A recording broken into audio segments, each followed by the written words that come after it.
Okay, we are back with more Danganronpa. I'm gonna get tired of saying that. Danganronpa is a mouthful.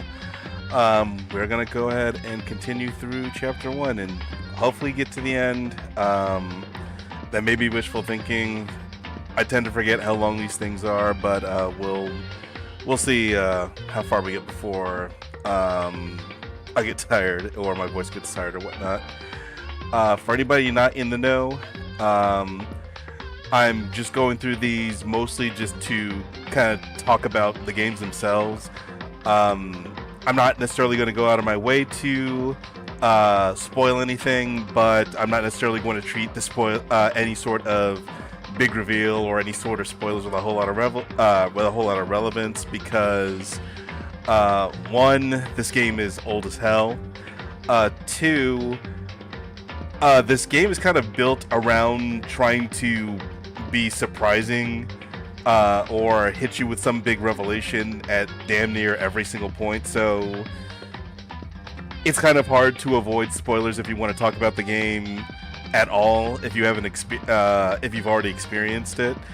And lastly, mostly because the series itself doesn't really seem to treat its big reveals with a whole lot of reverence, in the sense that even outside when the game's talking about itself, it also one does not does not seem to take itself very seriously, and two, it's really not all that careful about like preventing itself from spoiling anything to you. So and again, I'm just more concerned with a lot of the things that it brings up rather than just like the plot, like the events of the plot itself. So again, not going to go out of my way to spoil anything, but we'll probably just be talking about spoilers may come up, so just if you aren't familiar with that and you care about that, you may just want to go and check out the game on your own first. But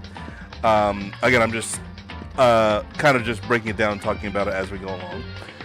So anyway, I think last time we finally got to our first free time event, or at least unlock free time, so we will go ahead and continue from there.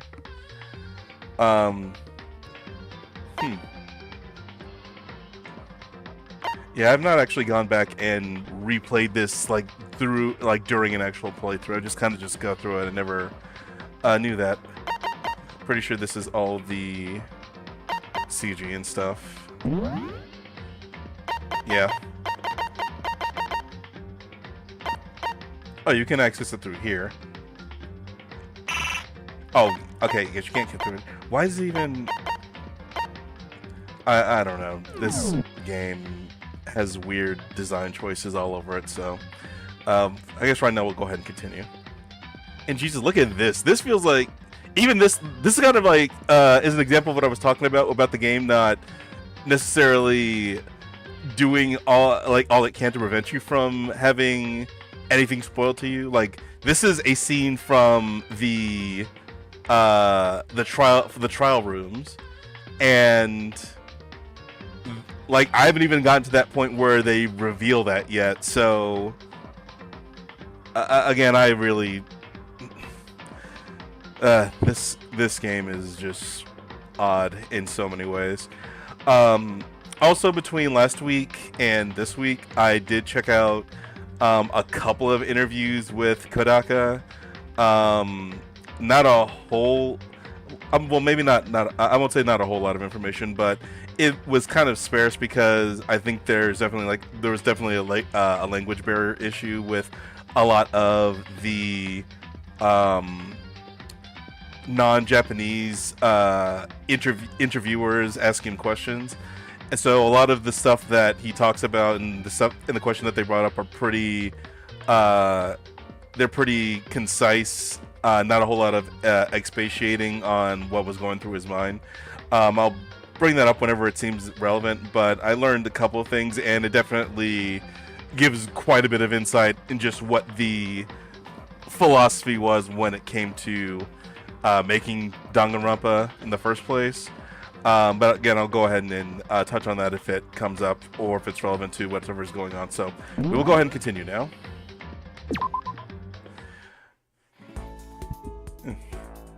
Good thing about being on PC, it is quick. So I think last time they were just like, hey, you have free time, you can go ahead and skip it by going to the bed, but why don't you go try hanging out with Sayaka for right now? So we'll go ahead and do that. Where is... It also doesn't show... Oh yeah, there's also a... So that is the transcript. There's also something that told you where you can go ahead and fast travel. I forgot what that. Here we go. Okay.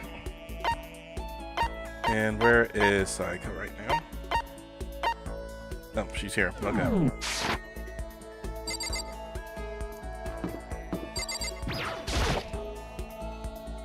I guess I should press the doorbell. Listen. You know, Makoto, I'm so anxious, I really am afraid. Should I talk to Sayaka for a while? Yes, I will spend some time with Sayaka. Are you going to try and cheer me up? Sorry. Sorry for making you take time out of your day like this. What the hell else are we gonna do? We're trapped in the school, so... And as very well established in the last week, Makoto is just like completely hard on for you, so aren't you supposed to be like, aren't you supposed to have good intuition? So I don't know. I did my best to comfort Sayaka. Sayaka and I grew a little closer today. I don't have a present yet. Can you actually access the store? Like,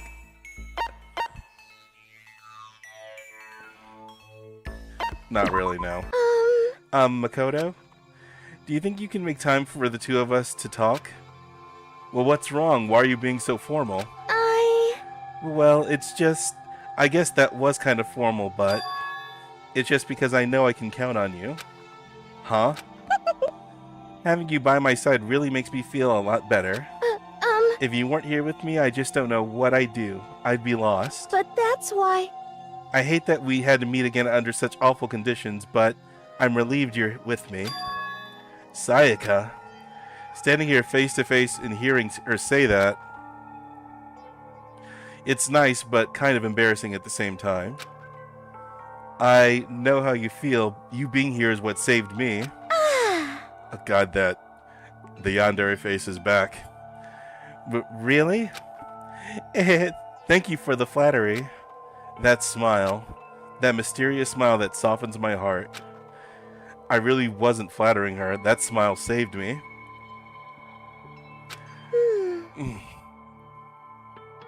Yeah, I think we'll actually get to one of the points that that I remember that was actually kind of note when it came to one of the interviews Kodaka had. We'll get to it soon, and I'll talk about it more. But it's like I'm really starting to see just like, oh yeah, it's one of those just a personal. Yeah, that makes sense moments now that I'm thinking about it. We'll be getting to it pretty soon, I'm pretty sure. But it's kind of strange, you know? I never thought I'd get a chance to really talk to you like this. All through middle school, you never talked to me. In fact, you never even looked at me. It's because you were like a celebrity. I couldn't just go around staring at you. I mean... Again, Makoto is not... subtle. Makoto is not a discreet character. I won't necessarily say well, actually, no, they even bring it up, it's brought up later. He definitely wears his heart on his sleeve. That's not necessarily how I would describe it, but it's like everybody who just pays a little bit of attention to Makoto can figure him out pretty quickly. He's not complicated.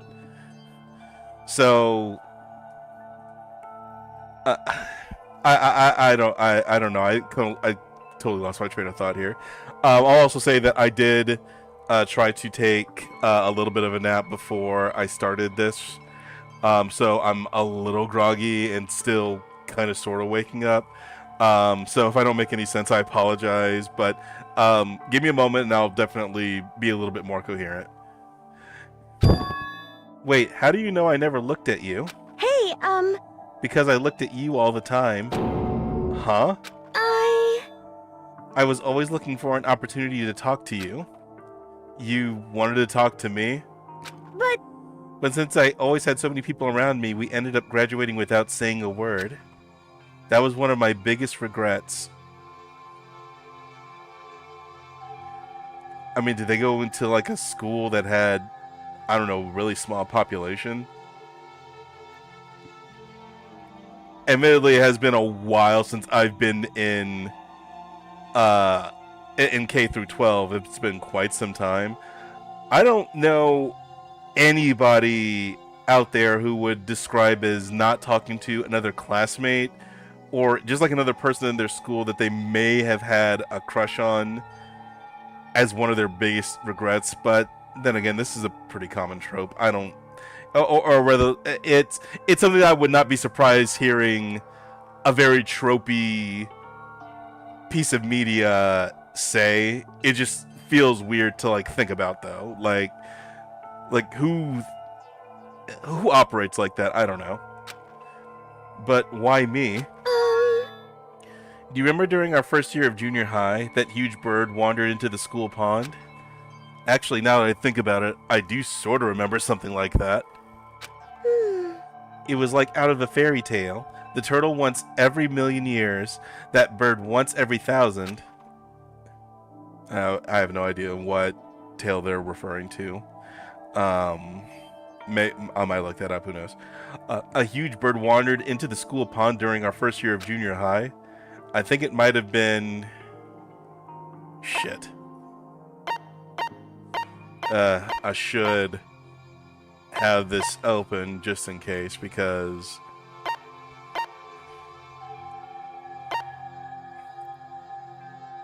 it was either a crane or a heron. If it wouldn't be a sparrow, because it wouldn't be a huge bird. A sparrow's not a huge bird.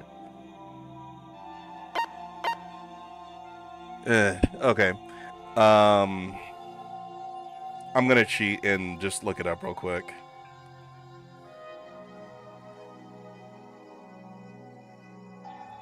I gotta help my boy Makoto out. I don't want to make a bad impression.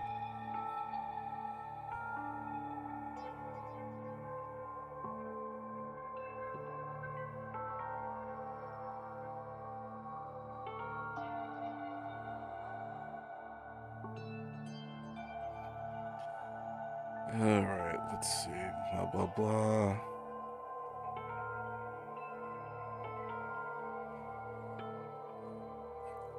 Also, a strange musical cue right now.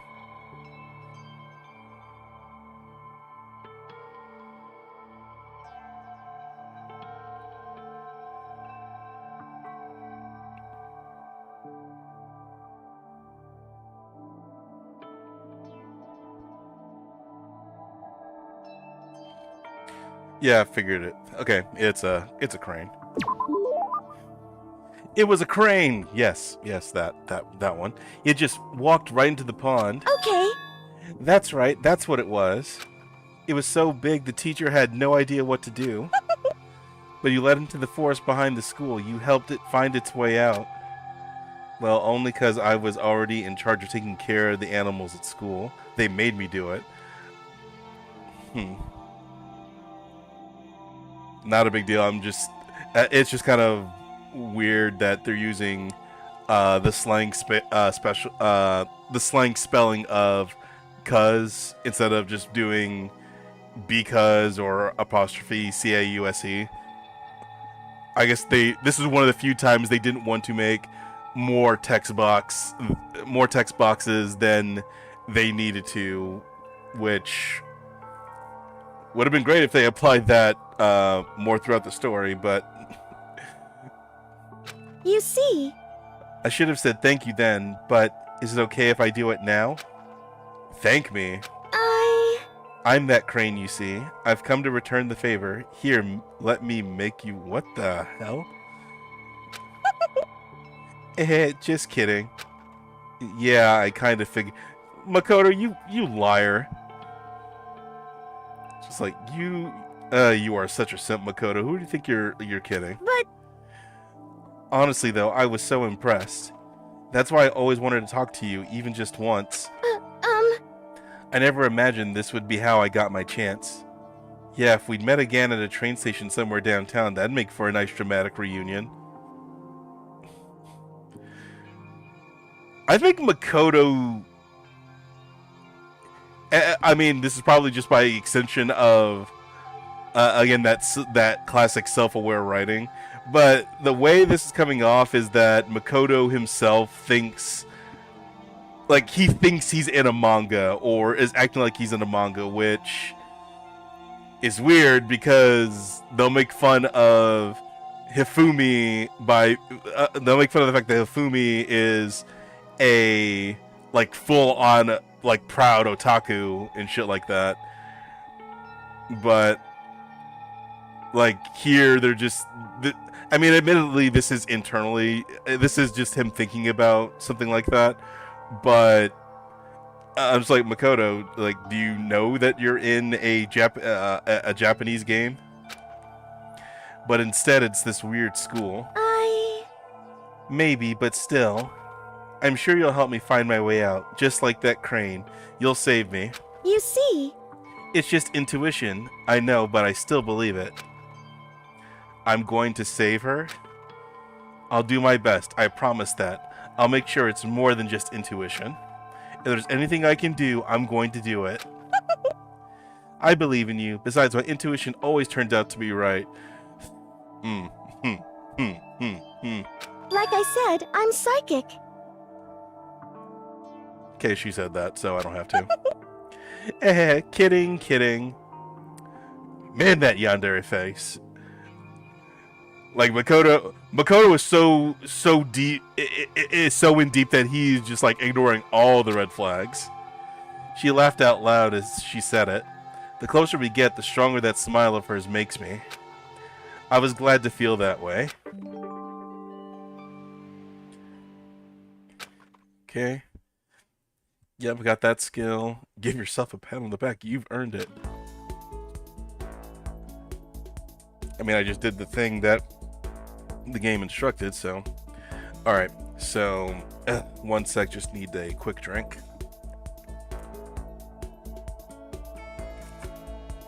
Alright, there we go. Once we were all done, I headed back to my room for a little while. Alright, more free time? Or is that it? Nope, here we go. Excuse me. Yep, still trying to get all of this mess out of my throat, so I apologize in advance. This is a school announcement. It is now 10 p.m. As such, it is officially nighttime. Soon the doors to the dining hall will be locked, and entry at that point is strictly prohibited.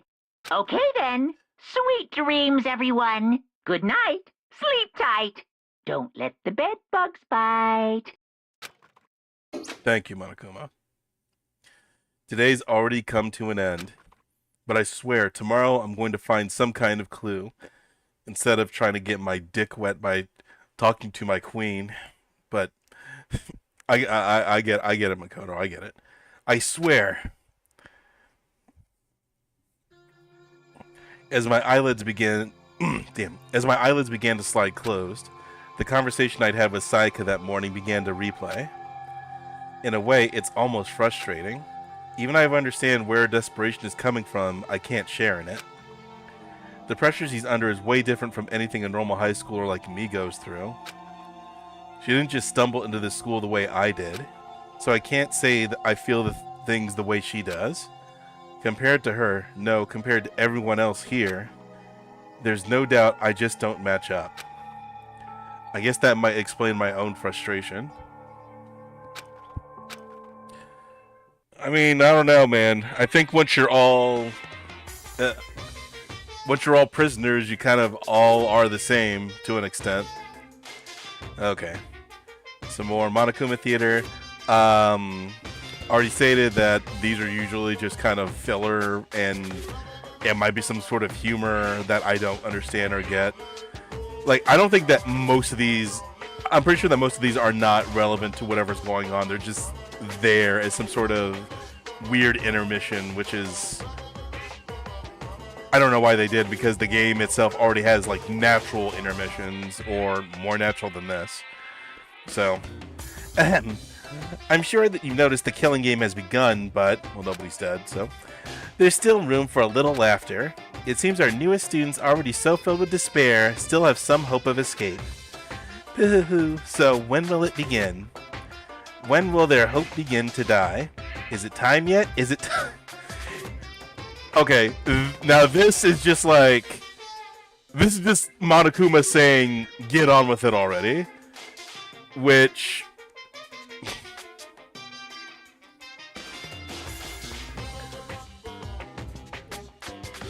you know, I'll save it for right now. Heart-pounding excitement! Yep. And another day has started. Okay.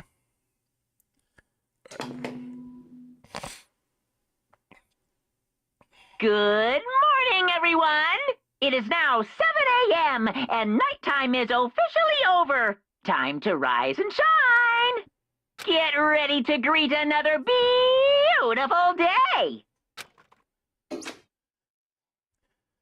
Morning has come. What should I do today? Okay, yeah, more free time.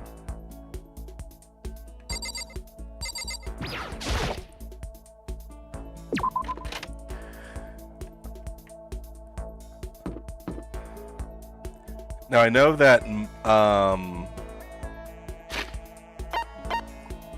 I forget what like the essential trial abilities are. But I think most of them are that you get pretty early on. I actually do want to look around the school because I forget where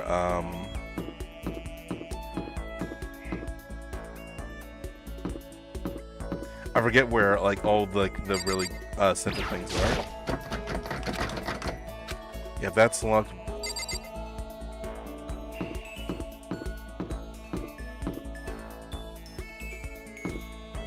That's the changing room, the laundry room.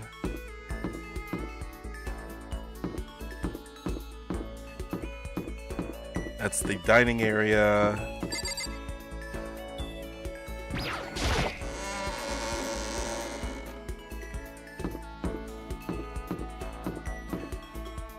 This is the...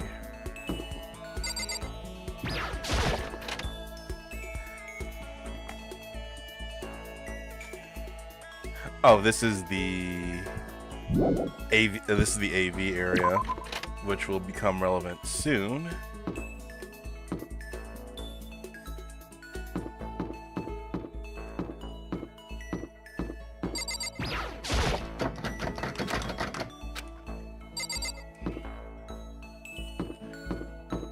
Oh, it's the one with the fucking yen symbol. I'm stupid.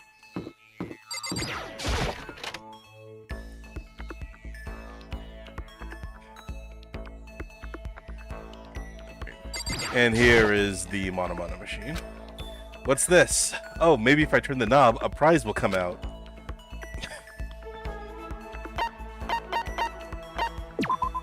And yeah, this just revolves around repeat factor. I don't have a whole lot of Monokuma coins, but this is the beginning, so I don't have to worry about that. So, this is where you go down to add coins instead of going up. I don't know.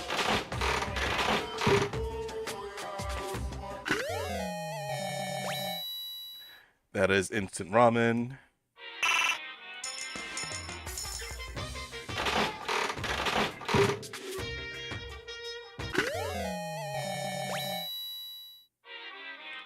Don't know what that is just by looking at it.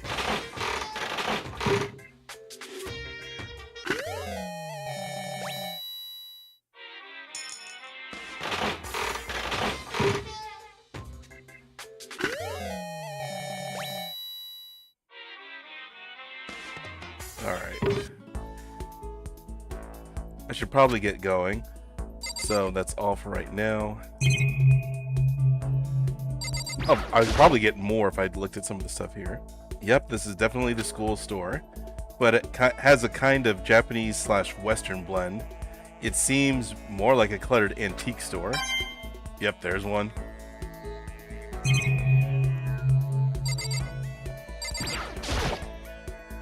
A vending machine.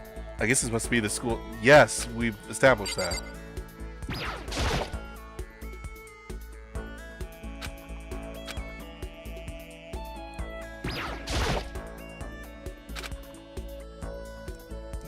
Nope. Oh, and there's one up. Okay, up here. Oh, no, the surveillance camera.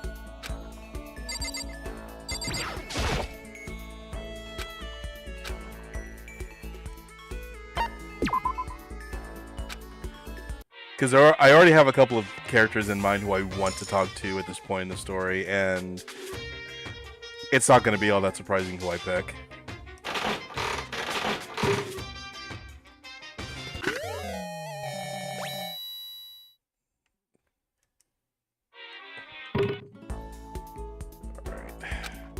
So what do I have?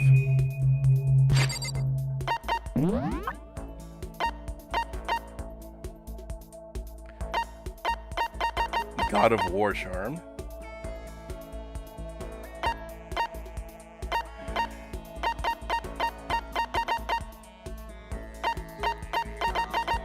And that goes to Sakura. That goes to Leon, probably. That goes to Hero. Pagan Dancer. A mature game designed for the fun plane. The fun plane? Which allows you to become a massive god handing out divine punch with defeating mortals. And is that everything? Oh, the school crest.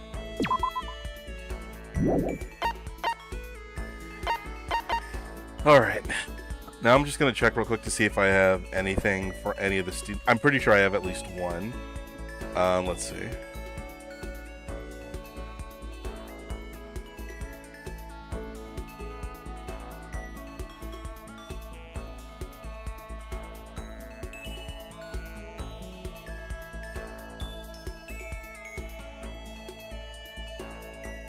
Oh, okay, I do. Surprisingly enough. Alright.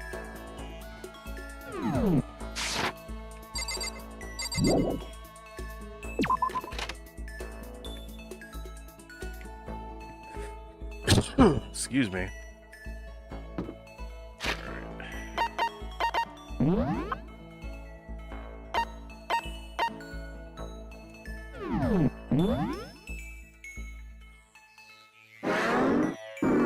Oh, Jesus Christ. That is a, that's a sound effect choice.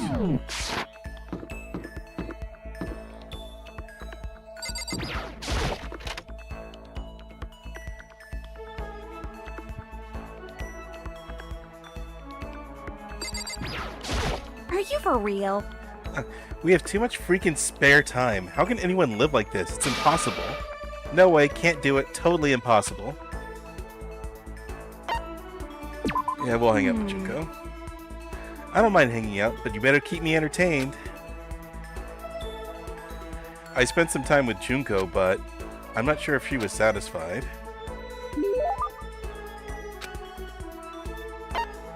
Yes, I will give her a percent.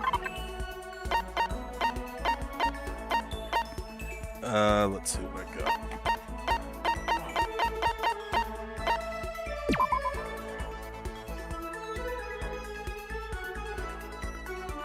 Thinking that this represents of an oop. I've heard of oop parts before. I totally forgot what they were. I'll have to look that up on my own time.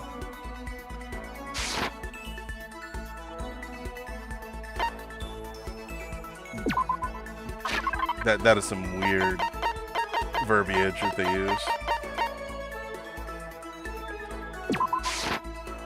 But more important, Admit it, Makoto, you didn't just give me this to be nice, did you? Well, whatever, works for me. Seeing Junko so pleased with something I gave her makes me happy. Listen, I just want to make this clear up front. Don't get the wrong idea about any of this, okay? Huh? What do you mean? Yeah. I mean, I hope you're not expecting anything from me. Yeah. Gotta keep my virtue safe, you know? Huh? Wait, you mean... No, I'm not expecting anything like that, and I know he did not understand what she meant. Come on. I figured, you're not that kind of guy, right? Looking at you, I get a total Omega Man.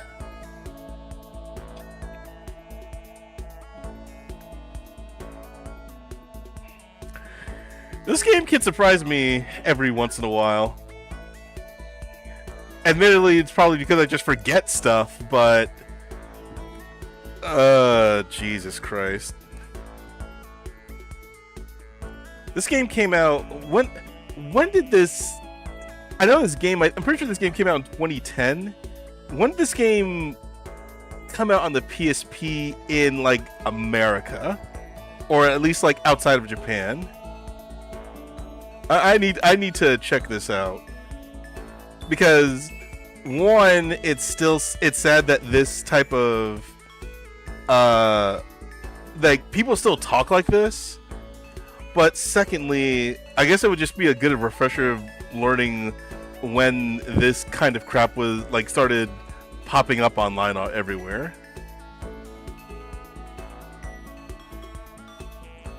So let's see. Yeah, that...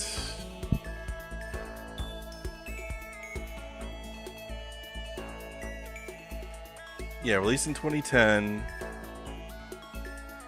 It was available... Okay, it never came out. That's right, it never came out on the PSP outside of Japan. It came available on the Vita in 2014.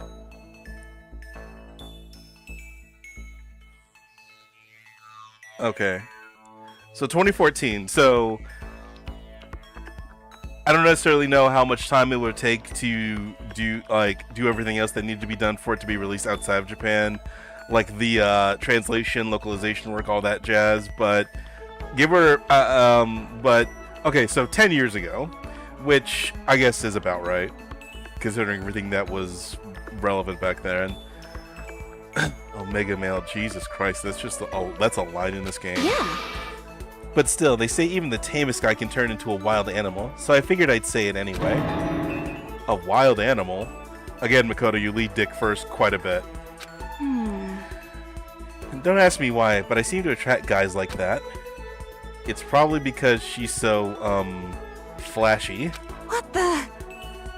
They call me up super late at night, all like, hey, let's hang. Like, I don't even know what that means. Let's hang. It sounds so simple, but why super late at night? And why does Junko seem annoyed at it? Yeah, hang out. Oh, Makoto, are you kidding me?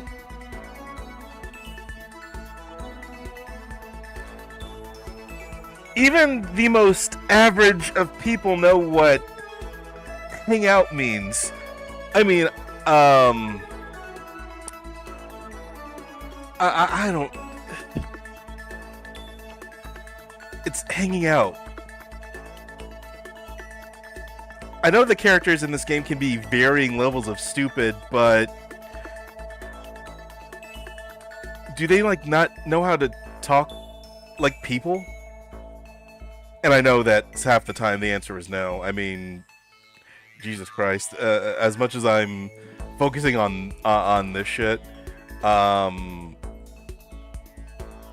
I was still kind of taken aback by being reintroduced to how Toko talks to people she doesn't even know. So, okay, but it's hanging out. It's hanging out. Okay. Huh? Did you just come to a decision or something? Oh, no, forget it. Are you for real? Anyway, so we all get together, but the whole group's full of dumbasses. I wonder... That's just the world you live in, Junko. Keeping creepos like that away is like a full-time job, you know? Yeah, it must be tough. I mean, you're a model and all, so you must be really popular. Wow, Makoto, you actually get it. You do get it, right? You totally get me. I like Junko because she talks like an actual person. One of the few people in this game that actually consistently talks like an actual person. Has she never actually talked to another actual person before? Is that what I'm supposed to be gleaming from this? I don't know. I do? Totally. Listen, maybe I can introduce you to some of my friends sometime. So, what's your type? You're super passive, right? So you need an aggressive girl. I mean, she's not wrong. For real? Yeah, I think that'd be good for you. Someone who will go after you and not give up. No, I don't really. Yeah. I'll find the perfect girl for you as soon as we get out of here. I hope you're as excited as I am. Junko seemed really excited as she walked away. I don't really get it, but I guess she likes hanging out with me. Yeah, yes, this is... You did good, Makoto. Or at least what this game's logic dictates is good. You did that, so... Bravo. Okay, maximum number of skill points.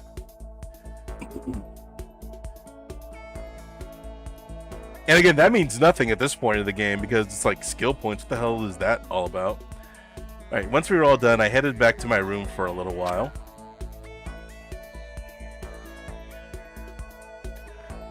More free time. There's still lots of time left in the day. Yep. I really don't feel like just sitting here. Maybe I'll take a look around.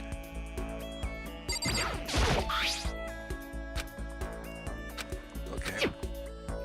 I might take a look around for more Monokuma coins. It really depends. The only thing in my room is a fake sword covered in gold. Yes. None of that dialogue is updated or changed yet.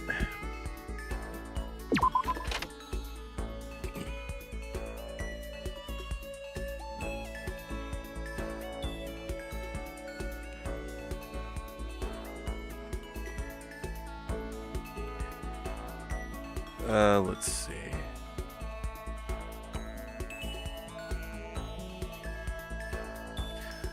I don't have any...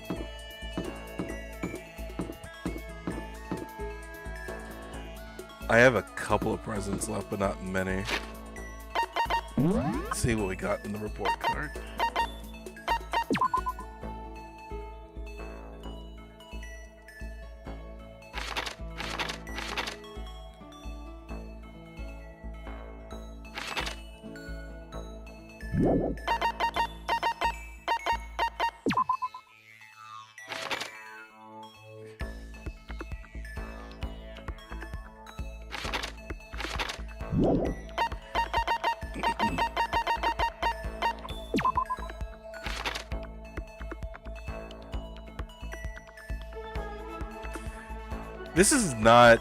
This is such a weird way of providing info. Like, does everybody's e-handbook has... when you, like, select a student in the e-handbook, does the information that pop up remain pertinent between, like, the relationship between the owner of the e-handbook and whatever student you're looking up as?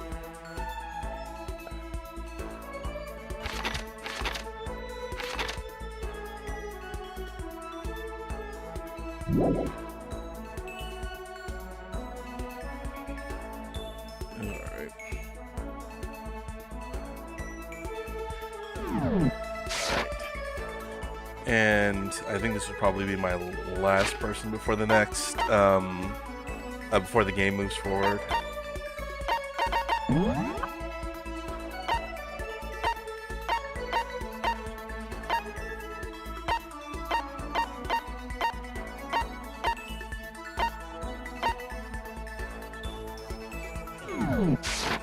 Alright, we'll go hang out with Leon in the boys' bathroom, I guess.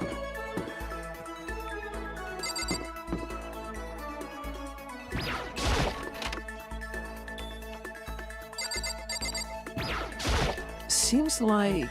I don't know why, but I've been feeling even more stressed out than usual. You're a prisoner in a school, man. That's bad, right? You think I might be getting sick? Huh?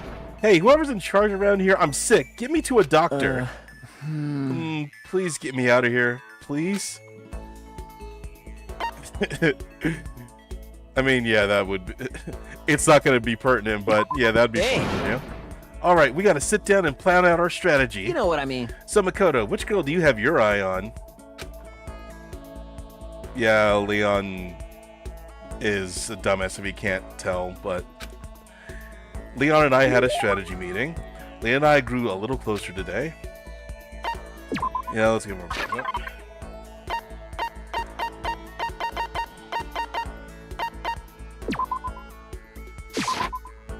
Are you serious? Are you shitting me? I can have this? It's all good. This is cool, super cool. I feel like maybe I don't even have to get out of here anymore. What the hell? Ha, yeah, right. I still totally have to get out of here. Huh. I'm not even afraid anymore. Now I'm just pissed off. Hey, you bastard! Why? Why is this happening to me? This isn't fair, man. I mean, am I wrong? Oh, yeah, it really isn't. Hey! Right? Totally unfair. Ultra unfair. Just like having to shave my head right before every baseball game. Well, I mean, you chose to do that, right?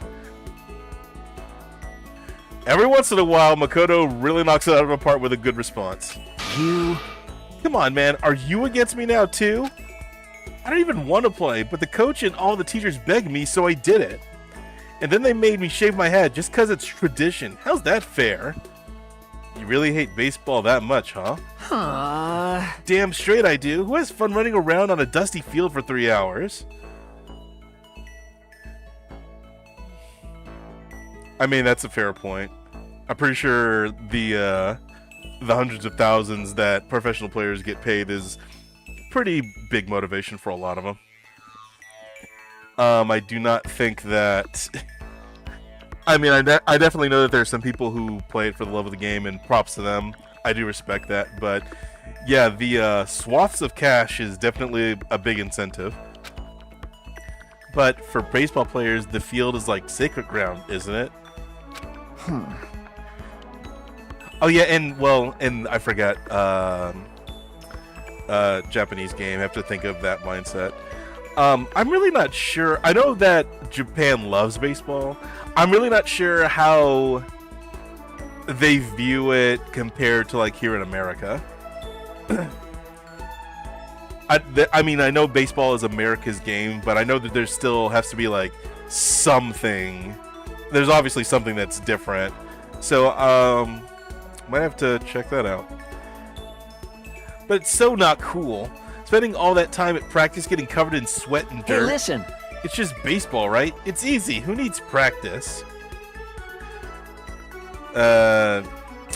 What you got right now, Leon, is a good old case of the entitlement. So, I think the gods picked the wrong person to bless with that much talent. Oh yeah? Still, I gotta admit, baseball wasn't all bad. It did have a few things going for it. Yeah, right? Like the feeling of camaraderie between you and your teammates. I mean, seriously? Nah, nothing like that. I can't stand being around a bunch of sweaty guys. So totally uncool. Leon Kawada for mixed gender sports. You know, good on him if that's the case. Like, on board with that, but I know that's not what he's talking about, so. Then, what did you like about it? Well, I hate studying, right? But I still got into this super fancy school on a sports scholarship. As long as I kept playing, I never had to study. See, this is what I'm talking about. Like, this is not different from how, like, actual students in school, like, actual athletes in school, a lot of them think like this, too. Or at least, once it was very often portrayed that they thought like this. And I definitely know, I myself was not a sports guy in high school, but I was very constantly surrounded by a lot of people who played in the school, on the school sports team. And while they're not necessarily as stereotypical as you would see them in like any sort of media that portrays any sort of jock or anything like that. This was not an uncommon sentiment. Like, a lot of them really did take advantage of the fact that they can get out of studying. So, and again, I'm pointing this out just because it's like, okay, so what is the difference between how Japan views, or at the very least, high school athletes view sports in Japan and high school athletes have sports here? So, it made me super popular with the ladies. Booyah, you jealous? I got to third base in more ways than one, if you know what I'm saying. Just kidding. I mean, props on you for owning up to that, but who would have doubted you? I got plenty more where that came from. I'll tell you more about it next time. Anyway, let's hang out again sometime. Talking to you helps keep my mind off this place. With a smile on his face and a spring in his step, Leon strolled away. I'm not really sure why, but I guess Leon likes hanging out with me. Yeah, let's find out what we learned about Leon. He's a jock! Once we were all done, I headed back to my room. Yep. Alright, more free time, or are we moving on? Nope, here we go. Yes, Monokuma, it's nighttime. The chiming of the bells gives that away. This is a school announcement. It is now 10 p.m. As such, it is officially nighttime. Soon the doors to the dining hall will be locked, and entry at that point is strictly prohibited. Okay then. Sweet dreams, everyone. Good night. Sleep tight. Don't let the bed bugs bite. I mean, if this game has one feature about it, it is definitely repetition, so I don't even know why I'm complaining about. The third day here has already come to an end. When will I know when are we going to get out of here? I laid on my bed and stared blankly at the ceiling, and before I knew it, I'd fallen into an uneasy sleep. Monokuma Theater.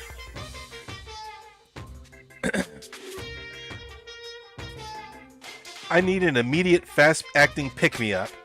If it doesn't act now, it's the same as giving in to regret. What do you think guides the world? Speed, of course. That's why Formula 1 drivers are so popular. Any idiot can accomplish something if they take it slow. Even a human piece of excrement could create a masterpiece if they spent their entire life on it. Someone who does things in a timely fashion is both wise and admirable. Straight is better than a curve or an angle. Freestyle is better than the backstroke or breaststroke. Drive-thru is better than sit-down. A Sunday comic artist is smarter than a graphic novelist. Jesus Christ. Excuse me. What I'm saying is speed is the gold standard of the standard world. Which is why I said I need that pick-me-up. Meanwhile, 0.000002 seconds later. Yeah, like, these really are just nothing.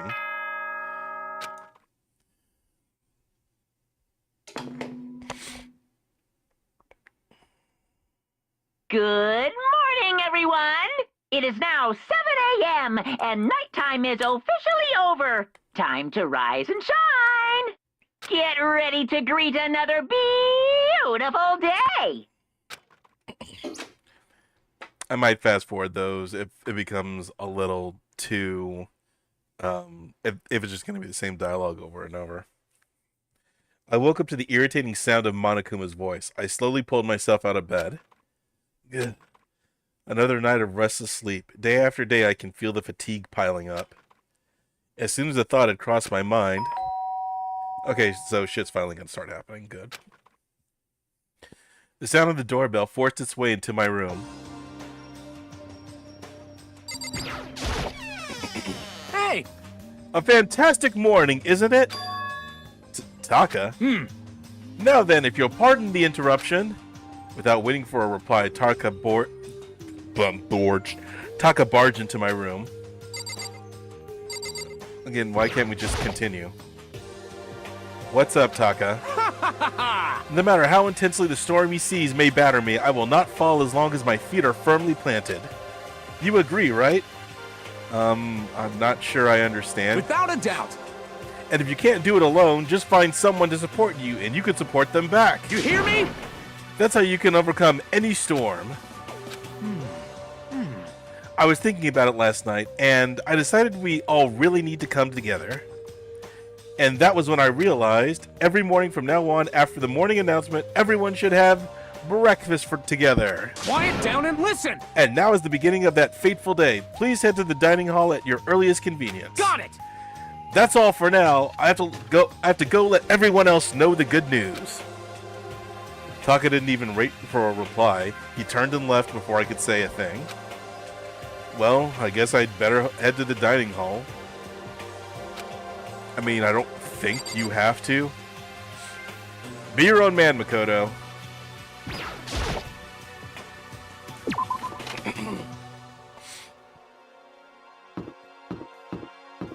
But at least something is happening, and I'm very happy about that. Good morning, Toko. Toko? What's your problem? What? I was just wondering what you were doing here. You should probably head to the dining hall, right? I know. I just need to prepare myself mentally. Prepare herself? What is she talking about? I'm so nervous. What's she so nervous about? I mean, hell, Makoto. The girl can't say anything without stumbling over her own words, so... Like, everybody can get... the entire thing about Makoto is that everybody can get along with him. And they paint that as, like, one of his strong... Like, the reason why he's able to, like, survive all of this. But it's like, the dude has, like, no insight or observation... Or any sort of observational skills when it comes to other people and why they operate the way they do. Alright. Let's get it going, Taka. Listen to me. Okay, looks like everyone's here, so then let's begin our very first breakfast meeting. Quiet down and listen. Oh, no voiceover dialogue for this CG, huh? Everyone, thank you for making time in your busy schedules to come together. Break. I didn't make time for shit. You dragged me here. I mean, you didn't drag... All of you are there voluntarily. Like, what the hell? I know I already mentioned this earlier, but in order to get out of here, it is essential that we all cooperate with each other. And the first step is this breakfast meeting to allow us to become friends and build trust. So from now on, let's all meet here in the dining hall every morning after the morning announcement. Now then, let's eat! You want me to eat breakfast with other people? I've never done that before. I'm not sure. I mean, seriously? Yeah, it's been a while for me too. But more important, Well, anyway, did anyone happen to come up with any clues? Silence echoed throughout the dining hall. seriously? Nothing at all? Hey! Anything. It could be about how to get out or who's doing this. Nobody has anything? Are you okay with this? You are going to... Huh? Do you understand? If you can't stop yourself from showing weakness in front of others, you will die. Stop it! But what the hell? Don't even freaking joke about that. I am not joking. Adaptability is survivability. Did I not say so? So you'd better hurry up and adapt to your new life here. What the hell is this? Yeah, she is definitely... I said this last week. She's definitely already plotting to murder someone. Have you gone completely insane? Adapt to my new life here? Do you have any idea what you're saying? What? Yeah, sounds like the What? girl wants to live here. And hell, more power to her. But shit. Piece of shit! No way in hell am I living here. I'm getting out of here. I don't give a shit. Sure, feel free. Okay, so nobody has any clues? Yes, that's what that is unironically what that entire conversation ultimately gave us. What the heck? One thing I can tell you about is who's behind all this. Someone who's totally weird and messed up. Not inaccurate, but not pertinent. Why else would we be trapped in here in the first place? Hey, listen. Well, sure, it could be something like that, but for right now, actual clues are... Huh? What's up? If you think in terms of people who are really abnormal or bizarre, do you think maybe the person responsible for all this could be a certain murderous fiend? Oh shit, wrong one. And back to this shit again. A murderous fiend? Chihiro, do you have some idea who might be behind all this? Well, maybe. I mean, I can't really be certain, but... Got it! Certainty is not a concern right now. I'll allow whatever remarks you may have. You know? Okay, well... Have you guys heard of Genocide Jack? You mean that serial killer that's been in the news and all over the internet? The monstrous villain who's murdered scores of victims in brutally bizarre fashion. The word bloodlust was left at each murder scene, written in the victim's own blood. Whoever it is, he's like a ghost. He strikes without warning and disappears without a trace. And on the internet, they started calling him Genocide Jack. That about covers it, I think. They say he's claimed over 1,000 victims. That's just an urban legend though, right? I mean, even like 10 people would be totally insane.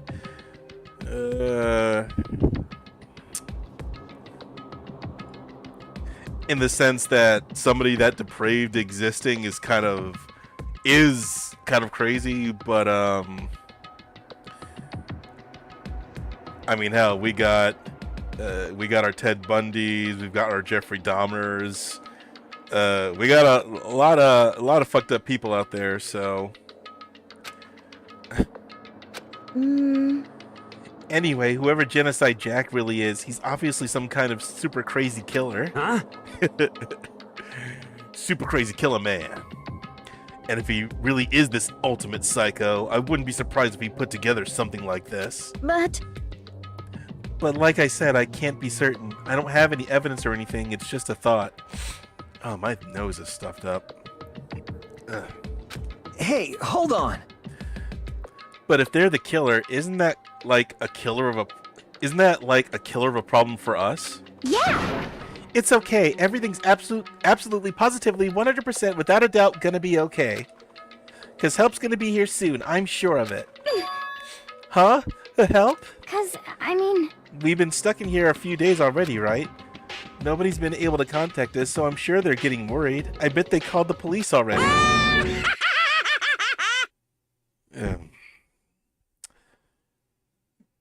Moment killer. What's this?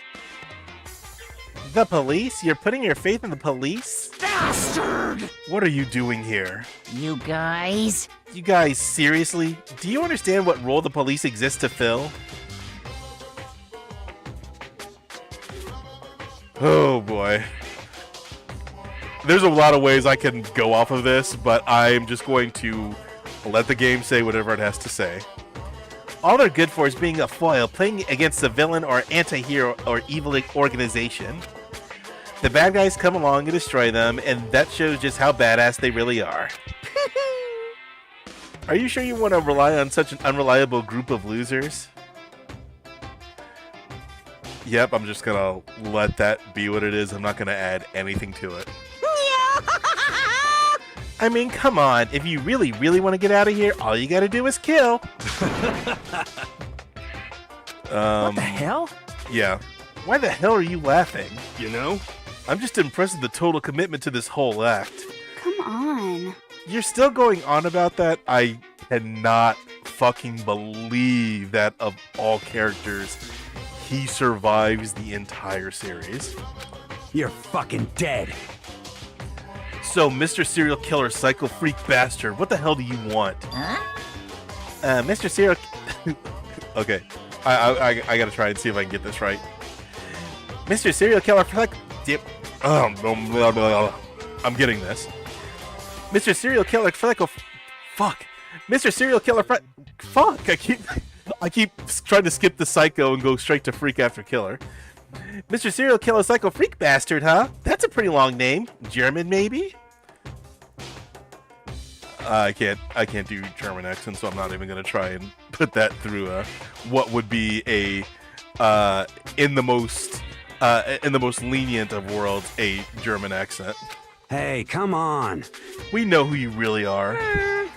Maybe if I ignore him, he'll just go away. You son of a bitch! Hey, don't ignore me, asshole. Okay, let's get back to business. Your life here has already begun, and a couple days have gone by, and nobody's killing anybody. I thought all you kids were lazy and selfish, and here you are working together, but I'm totally bored. There's nothing you can say that'll make us start killing each other. I got it! Wait, I think... Yes! Ding ding ding! I figured it out! In other words... All the mystery ingredients are right here. Right people, right place. So why hasn't anyone killed anyone yet? That's what I couldn't understand, but I just realized there was one very important piece missing. What are you... Shing! If you want to know, I'll tell you. It's motive! It's so simple. I just have to give everyone a motive. Stop fucking around. Motive? What the fuck are you talking about? Hey, Oh, by the way, there's something I want to show you guys. You son of a bitch! Stop changing the goddamn subject. I've heard it said a couple times that Mondo is very gratuitous with cussing, and I myself I am also kind of guilty of that. But yeah, they definitely have a point. I don't think there's been a single sentence or like a time where he's spoken where some sort of cuss word was not thrown into a sentence or anything like that. I have a little video I'd like you all to see. Ooh, but don't worry. exciting. It's not some pervy adult video or anything. Seriously, it's nothing like that. That's what the fan artists and the doujin artists are for. It's a special video for each of you showing what's going on outside the school. Outside the school? What are you talking about? Hello. Oh, Master's so impatient today. Why don't you just watch it and find out? Here in the school, there's a specific place you can go that has everything you need to watch the video. Correct. Good. Then we can go watch the video right now. Before we do that, I'd like to know, what are you? Why would you do something like this? What do you want from us? What do I want from you? Well, if you must know... Despair. That's all.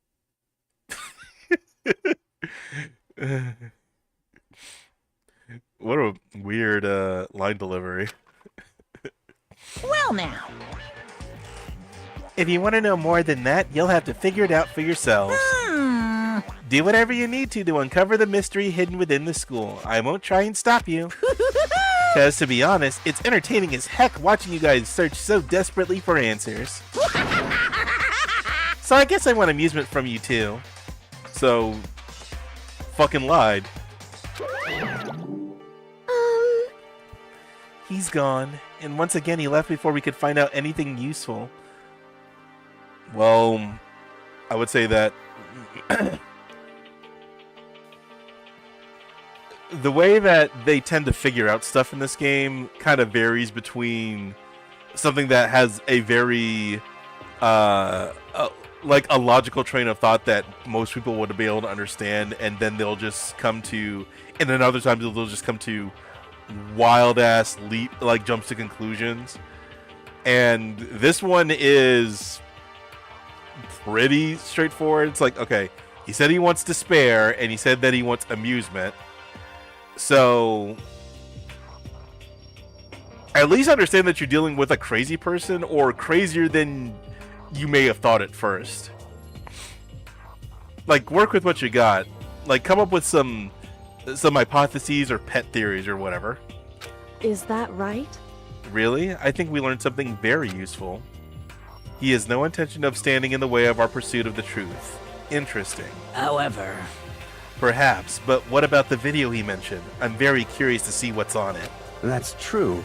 Same here, so Mondo started glancing around the dining hall, but when his gaze landed on me, he stopped. Hell yeah. Hey Makoto, check this out for us, would ya? Huh? Why me? Yo. Because you're close to the door. That's the rule, right? The rule. I'm also going to bring up again that Mondo laid Makoto flat on his ass. And, like, it still has not been addressed, really.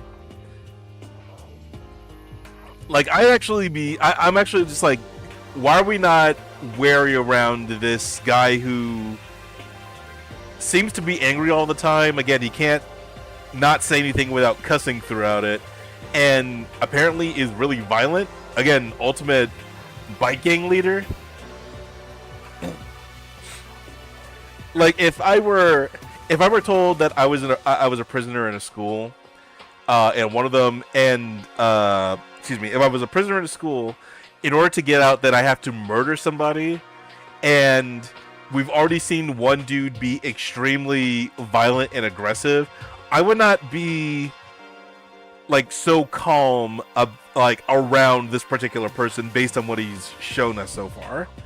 But they don't think like that unless the writers need someone to think like that. So we'll just continue on, I guess. Jesus Christ. Hey. Piece of shit! Hey! Okay, what you want? Stop fucking around. You see how passionately I'm begging you? What's the big deal? Just check it out real quick. Okay, I guess I'll get going then. You see what I Hell mean? Yeah. Like, seriously, he's about ready to throw hands again, and it's just like, yo, again, like, out of everybody so far, just like, I would not be comfortable staying in proximity to this particular person. Hey, If Makoto's going, I'm going with him. It's not safe to walk around this place alone. Yo. Unless it's free time, I guess. Yeah, sure thing. Then we're counting on the both of ya. If anything happens, just yell and I'll come running. I can't decide if Mondo is totally dependable or completely terrible. Where's your intuition now?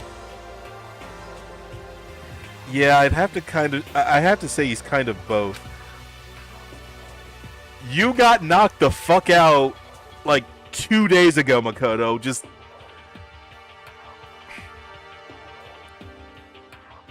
whatever. He's not exactly a bad fucking hell, but I definitely can't say he's a good person either. Okay, thank you. So then, where's the specific place Monokuma mentioned? It must be somewhere you can watch DVDs, but if it's a place to set up if it's a place set up to watch DVDs, then yes, the AV room. Duh. It's B2.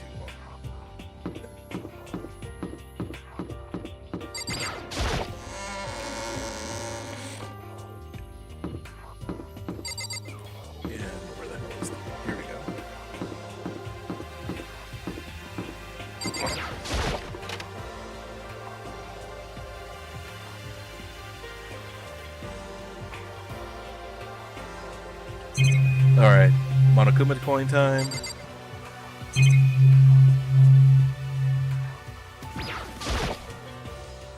Huh? There's something inside this cardboard box. Oh, okay. It's a bunch of DVDs, and each one has a label on it with someone's name. This must be the video for each of us he mentioned. hold on a second. I better go tell everyone. She just ran off. I didn't follow after her, I just stood right there where I was.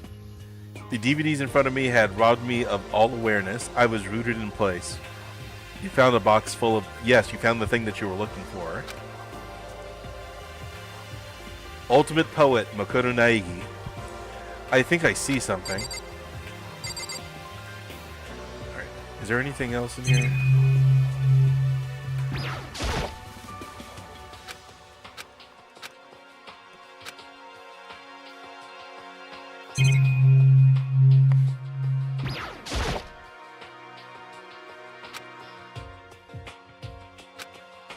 Uh,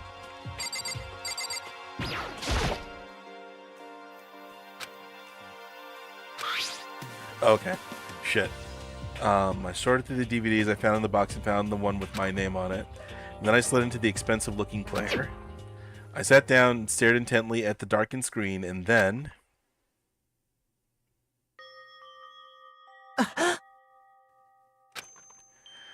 I yelled out without realizing it, and my heart started racing.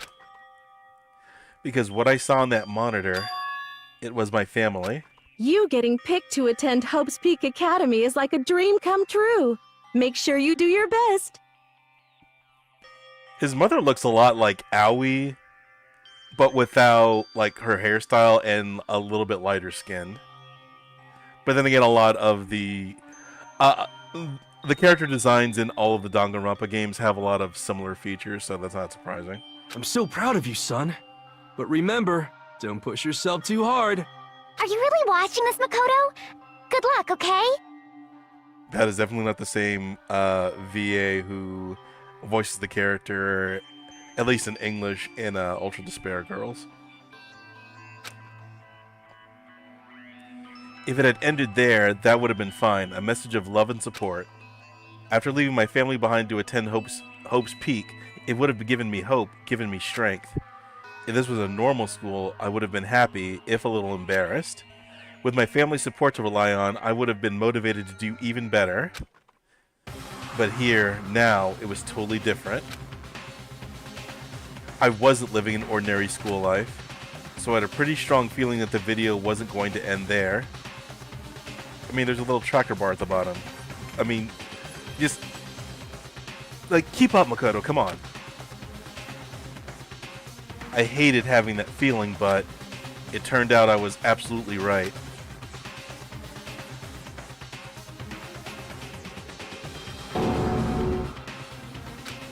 This time, I couldn't even make a sound.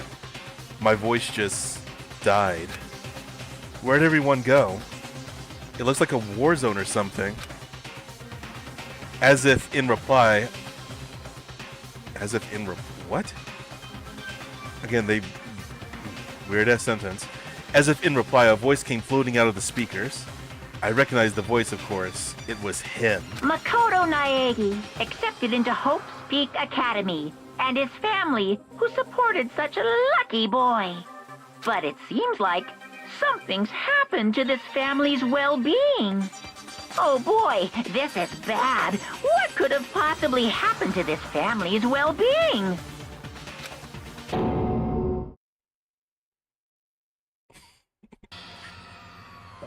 That was definitely produced in Windows Movie Maker. What is this? What happened to everyone? I started trembling. I could feel the fear and anger building up inside me, like hot magma. Hot magma. God damn it! I slammed my fist against the desk over and over again. A single thought was racing through my mind. What else? How could I think about anything else? I have to get out of here. I have to get out right now. I need to make sure everyone's safe. Makoto? What happened? Make sure who's safe. I noticed everyone standing around the entrance to the AV room. They stared at me, faces full of confusion. What's going on? Without a word, I pointed to the cardboard box. Is it, like... Is that what Monokuma was talking about? what does this mean? What's on them? They all gathered around the box and each of them grabbed the DVD with their name on it. One by one, they each rushed to a monitor, and didn't take long for them to react. What the? What the fuck? This can't be real, right? It has to be fake, right? Hey, hold on. Yeah, no way it's real. No way. I can't take it anymore. I can't take this anymore. Let me out of here. I think I've acted a little bit more than I intended to. As soon as I saw their reactions, I knew they'd all seen something like what I'd seen. Nobody even bothered trying to hide their fear and confusion, except for her. Even now, she was totally calm. I see. So this is what he meant by motive. He wants to fuel our desire to leave so that we're more likely to start killing each other. I mean, he spelled that out pretty clear as day when he told you that he was doing it. He didn't specify what the motive was, but that's what a motive is in this context. But, you know, it's just strange that her stating something so obvious still tells you that she's more on the ball than anybody else in the school, so... Yes, indeed. It is the classic prisoner's dilemma. Huh? Let me use an example. Imagine two countries are on the brink of war, but both countries want peace, and each commits to scaling back their forces as a sign of good faith. But there's a chance that one country may betray the other, so each country fears lowering their guard. The result is that neither scales back their forces, and they both end up betraying each other. Do you understand? In other words, the fear of invisible treachery becomes the greatest enemy of stability. That kind of sounds like us right now. Yes, that's what an example is. She's explaining it to you, so using a metaphor to describe your situation. Yes, that's obvious shit, like treated like a big revelation. That is this game. Everyone says they'll work together, but in our hearts, we're all afraid someone might betray us. Don't put those awful thoughts in our head. That's exactly what they want us to do. Huh? You can say that, but maybe you're thinking that once everyone drops their guard, you can just... What is this? What? Hey. This is exactly what Monokuma or whoever's behind this wants. They want us to fight, don't you see? Yeah, you're right. We all need to calm down. So then, Okay then, maybe we should start by all just talking. God damn it, Junko! Just thank you! Why do you say all like... I mean, you're super smart when the story needs it, and I know why. But like, Jesus Christ, such a contrast between what you say in the story proper and the free time events, which is actually something that is kind of an issue in this game, which I'll probably talk about later, or as time goes on, or maybe I'll just sprinkle little bits about it whenever it comes up. Maybe if we all just talk about what we saw, that'll help get everything out of our system. Besides, I think we're all super curious, right? I wonder what was in everyone's videos. I'd be lying if I said I wasn't curious. Hey, Sayaka. Yep, she's gone. What was in your video, Sayaka? what's your problem? What's wrong? Just hurry up and to tell us. Toko, you need to shut the hell up. You are not the people person that somebody needs to, like, fuck. The words on the tip of my tongue. To mediate the situation. Sayaka? I gently placed my hand on her shoulder. Stop it! She pushed my hand away and suddenly ran off. Huh? Sayaka! That's enough. Let her go. I can't do that. I have to go make sure she's okay. I hate romantic comedies like this. I don't care what happens to her personally. You don't seem to care about anything happening to anybody, Toko. You're not really... You're not a sociable type, or an or a personable type either. So What? that's because you're totally thoughtless. Why her? Like on the just. Yeah, I'll talk about some of the interview stuff in a little bit. I'm really worried. Then why don't you go do whatever you think you have to? We don't all have to stick around together, right? I hope you are well. Speaking of which, I have my own things to take care of. Goodbye. Everyone went their separate ways, but I don't have time to worry about them right now. I have to go find Sayaka. Like the girl how I've been pining for is in her most vulnerable state. This might be my opportunity. Yeah. But you can talk to everybody else first, so I think I'll actually do that. Do they say any? I mean, they're not going to say anything all that pertinent. So. Hey, Makoto, these videos are some kind of hoax, right? Right? Why'd I start with you? I want to think so, but... What the heck? Well, what the hell, man? This is all one big lie. It has to be.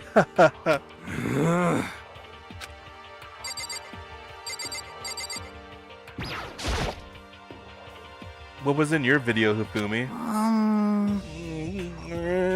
So it would seem. Before you go asking someone else, it's only polite that you say what you found. Say what you saw first, don't you think? Well, why are you covering your ears? Yes, indeed. If I don't hear yours, I don't have to say mine. It's the art of see no evil, hear no evil, speak no evil. I don't think that's how that works. What should I do? Everyone's really upset. I mean, how could anyone be calm right now? Why? How can something like that even exist? I just don't understand. I don't. To be able to do something like that, is it because they really are the murderous fiend?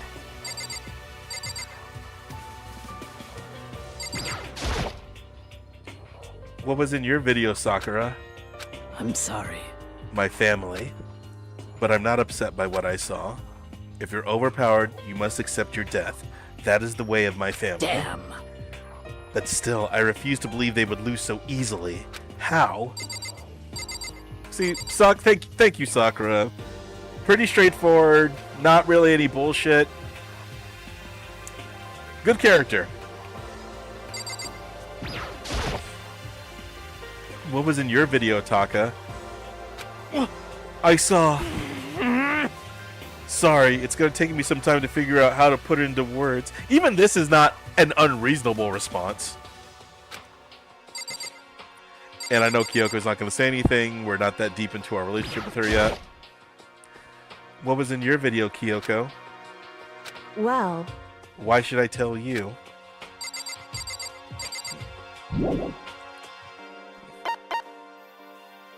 That actually seems like a very irrational response from her, even at this point in the story, but is what it is.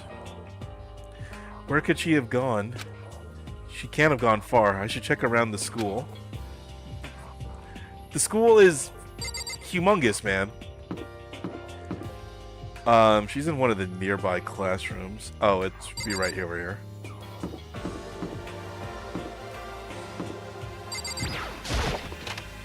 Is it classroom number 1 or classroom number 2? Yeah, it's this one. Here we go.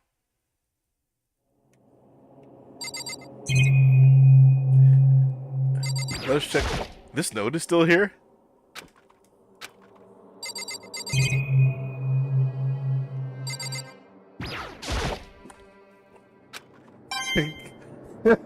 I do, because I wanted that. I care about what time it is. Is this room chock full of coins or no? Surveillance camera. I think this stuff probably does not have Monokuma coins behind it.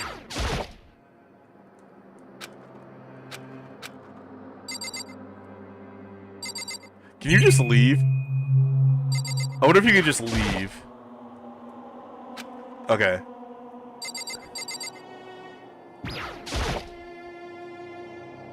I found her in one corner of an empty classroom. She was sitting in a chair, hands on her knees, staring absently at the floor. She looked like maybe she was upset or angry or no. She didn't have any expression at all. I mean, that is... I wouldn't say that. She's definitely going... If I were to, like, see this with no context, that would definitely look like the makings of a panic attack or an anxiety attack or something. That's like that's a look of shock. So there's nothing on her face that you could call emotion. Yeah, you are not good at reading people, Makoto, at all. It was as if her original mask had been stripped away. So, Sayaka, are you okay? Yeah, I'm fine. Actually, no. How could I possibly be fine? What did we do to end up like this? Why are they doing such terrible things to us? I want out. Let me out of here right now. Sayaka, calm down. As she thrashed around, I grabbed her by the shoulders. Huh? I understand. I know how you feel right now. When I think what might... Damn. When I think what might have happened to my family. But now more than ever, we have to stay calm. This is exactly what they want. They want us to lose our composure and stop thinking rationally. Think about it. Those videos have to be fake. Because if those things really had happened, people out there would be in an uproar. Our families, the police, everyone. Right? That's a good point, and I don't think they actually... But they don't actually use this to put two and two together about some stuff. I mean, you have all these famous... like, even like local celebrities, right? Packed into this school. Again, all these people are able to be... You can look them up on the internet. They have entire forums and profiles dedicated to, like, talking about them and whatnot. And the fact that they've disappeared, or at the very least there has been like no contact, it's like they know that something is wrong because nobody's reached out to them, but they don't necessarily think about why something is wrong or why nobody's been able to like reach or contact them or anything like that. Like, I don't think they ever think about that throughout the entire story until near the end of it. And it's just like, huh. Like, that'd be something that would be at the forefront of my mind the entire time. So let's just calm down, okay? Otherwise, we've already lost. I knew I was trying to convince myself just as much as her. I kept repeating those words to myself to clear away the images that had been burned into my brain. Be calm, okay? Just be calm. As long as we work together, I'm sure we can find a way... Excuse me. I'm sure we can find some way out of here. And help might even come before that. But what if there isn't a way out? What if help never comes? If that happens, then I'll get you out of here myself, no matter what it takes. That's right. You white knight that pop star, Makoto. When I said that, I paused. I had no idea what had come over me. I mean, you already kind of gave her your declaration of protection earlier, so again, you're very tunnel vision on Sayaka whenever you're talking to Sayaka, man. Sayaka? Please, help me. Her voice was small and shaky. Why? Why is this happening to me? To kill or be killed? I just can't take this anymore. Sayaka.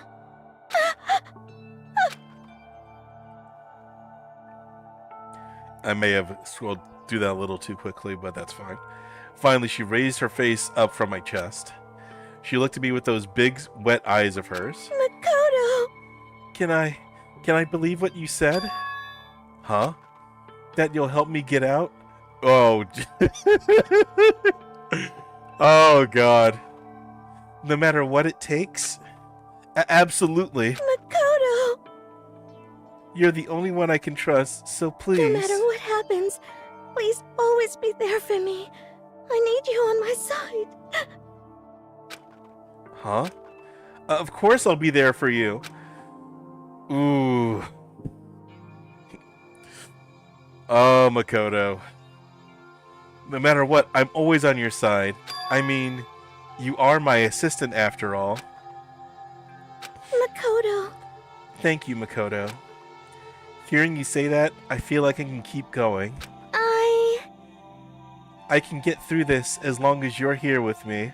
'Cause I'm your assistant. Like you said, I'm your assistant. That smile I'd come to know so well returned to her face. It felt a little forced, but still. It was a huge improvement over how she was before. Damn, you being set up. It's standing up! Yeah!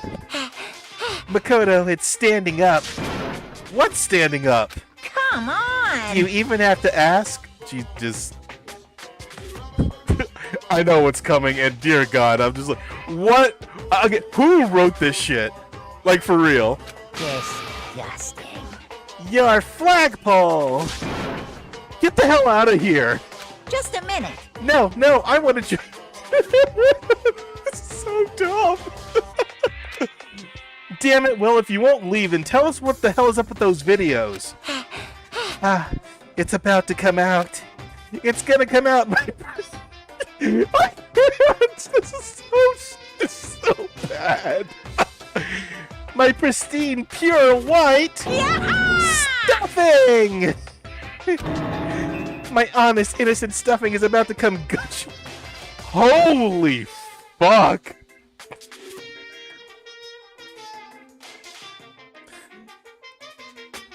Kadaka is a psychopath. I balled up my fist, took aim, and swung as hard as I could. I had never put so much energy into a single motion before in my life. Like, what are you... I'm just like, why are you so ashamed about this? Like, I'm sorry. I mean, it is incredibly... It is very tasteless, inappropriate, and vulgar, but... There's nothing that we have been shown about Makoto so far that wouldn't indicate that, yeah, like... You would definitely be skeeting some out over to Sayaka, man. And again, it's like, I know it's not, it's very much like Monokuma's doing it to be an asshole, but it's like, Jesus, why are you being this goddamn defensive about it? I leaned back, channeling all my power, and let go with everything I had. Are you okay? If I hadn't avoided your punch, you would have just violated school regulations. Hey! But boy, are you slow. I could have downed $1,000 full-course dinner in the time it took you to finish your swing. Your speed, agility, alertness, passion, boldness, sense of despair, antagonization, it's all lacking. What the heck was that just now? I don't know. Probably, a glimpse into the psychosis of whoever was writing this. He just wanted to mess with us. Well, for now, you want to just head back? Yeah. Monokuma had come along and swiftly destroyed the good mood we just created. I wouldn't call it good, just... I don't know, better than what it was, if that. Sayaka and I headed back to the dorms. You should get some rest, Sayaka. You still look pretty shaken. Sorry. I'm sorry for making you worry about me. You're right. I'm going to lay down for a bit. With a nod and a small bow, she disappeared into her room. Now on my own, I headed off to tell everyone that Sayaka was okay. Once that was done, I decided to go back to my room. I mean, out of all of the people who would have even bothered listening to Makoto saying that, like, who would have actually cared? Like, okay, giving the benefit of the doubt, I guess Hiro may have cared. Taka would have cared, like, genuinely. Hina, Sakura, Junko, maybe. Chihiro. Possibly Kyoko. But other than that, like, good on you for doing it, Makoto, but kind of a waste of your time. It was hard to think after watching that deranged video. I needed some rest of my own.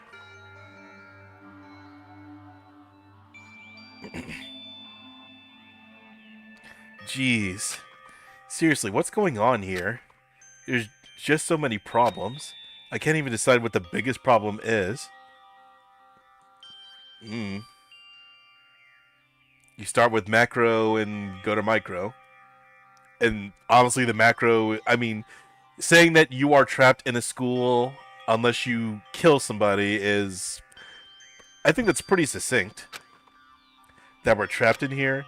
That what I saw in that video might be real. Monokuma. What the mastermind has in store for us. Oh, they just start calling them the mastermind right now. I think that was the first. I think that's the first time they said mastermind in the script. So, Or are we our biggest problem?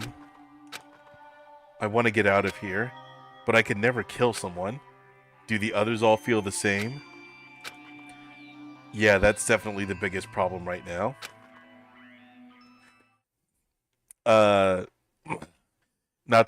Definitely not surprising to anybody.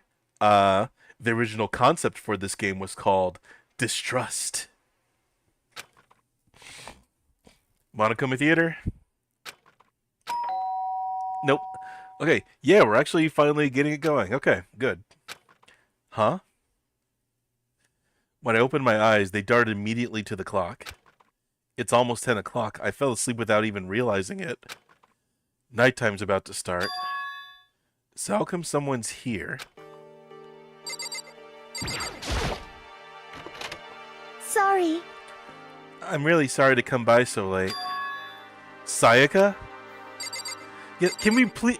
This is not necessary. Just like, if you're starting a dialogue and there's only one logical choice of proceeding with everything, just don't make me select the character who I have to talk to who is specifically here and it's like starts the scene by talking to me. Sayaka, what are you doing out so late? That's when I noticed. Her body was trembling. Is everything okay?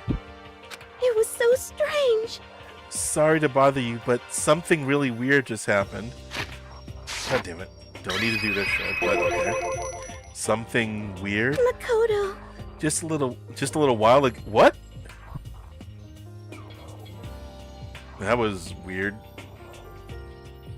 Like she said something and it wasn't even her like line in the text box, so. Just a little while ago I was laying down in my room. Oh, they fucked up. It's not him actually speaking, it's supposed to be her, but they didn't label it correctly. Oh, that's a nice little blooper. And all of a sudden, my door started rattling and shaking. Her voice sounded like all the air had been squeezed out of her lungs. Just hearing her talk made me tense up. I was so scared.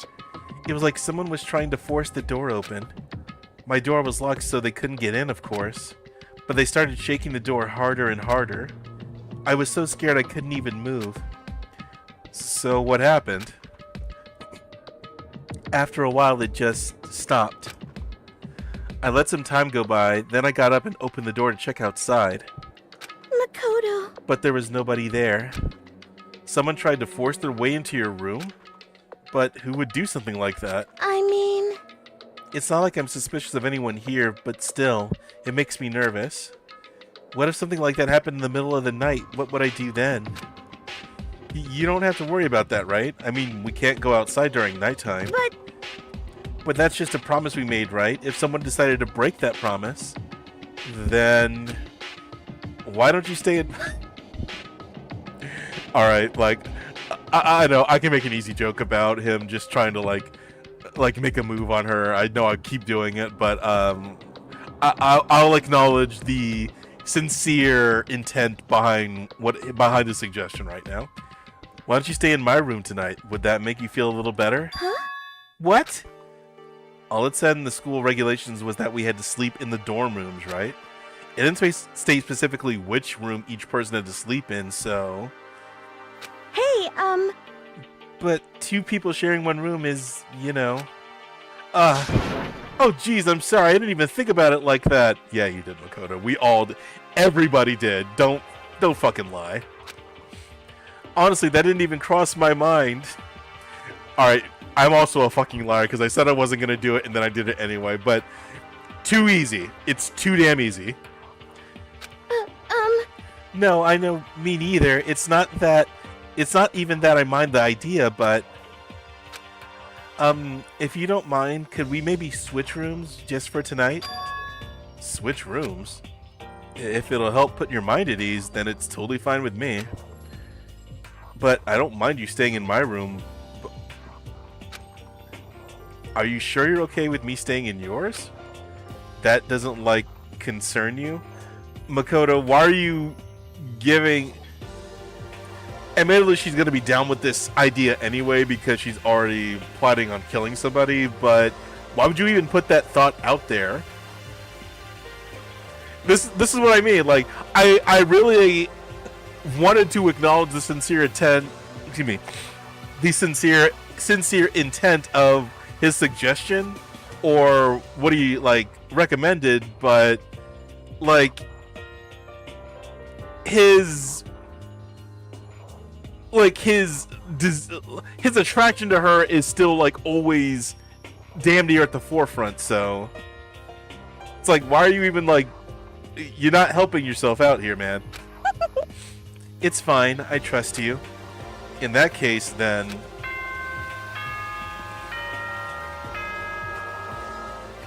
nighttime, bitches. This is a school announcement. It is now 10 p.m. As such, it is officially nighttime.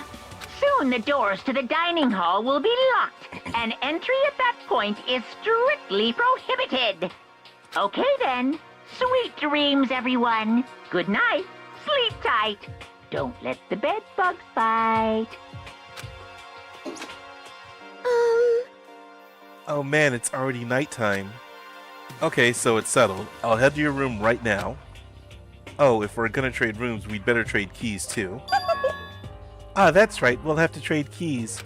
Yeah, here comes another intuition, psychic, blah, blah, blah. Again? Like I said, I'm psychic. Jesus, as much as I know they haven't said it all that much considering how long all this dialogue is taken to get through, but the bit's run its course. We can move on. Huh? Aren't you gonna say that you were just kidding? What if I wasn't just kidding? Something resembling a smile had made its way to her face. Thank goodness, it looks like she's already started to get back to normal. Your intuition sucks, Makoto. Okay, we'd better trade keys then. Okay. Yep, let's do it. See? Perfect face for what she's got going on now. We exchanged keys, and when I looked back up at her again, there was another worried expression there. Makoto, please be careful. If someone comes to the door, don't open it no matter what. I won't. The same goes for you, Sayaka. No matter who it is, don't open your door for anyone. Even if I'm sure it's you, I absolutely won't open it. Otherwise, what's the point of even switching? Oh, by the way, just so you know, my bathroom door tends to get stuck. There's a little trick to opening it. You have to turn the knob, then lift up on the door while you pull it out. Just do that and the door should open no problem. Yep, Chekhov, I see that gun up there. It's just itching to be fired. Okay, but the showers don't work during nighttime anyway, right? Oh, that's right. I totally I mean, people do have to, like, use the restroom at the middle of the night. I mean, I definitely have. It's not uncommon. But I guess I might use it when I get up in the morning, so thank you. Okay, well, I'd better get going. See you tomorrow, Sayaka. Hey, Oh, and about what I said before? When I said I was psychic, it really was a joke. Honestly, I'm just very perceptive. Yeah, I know. Even he's tired of the bit. Good night, then.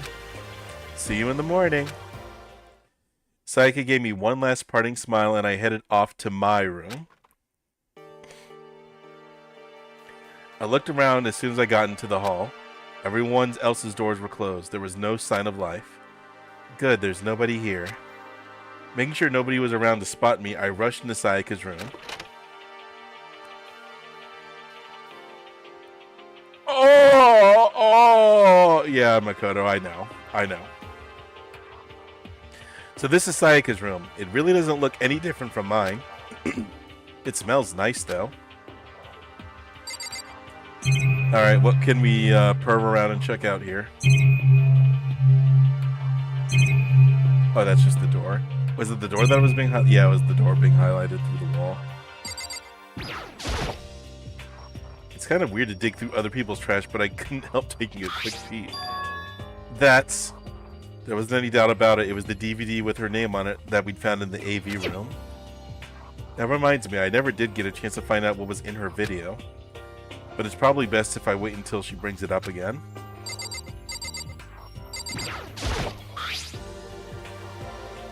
My room came with a toolkit, but Sayaka has a sewing kit, just like the note said.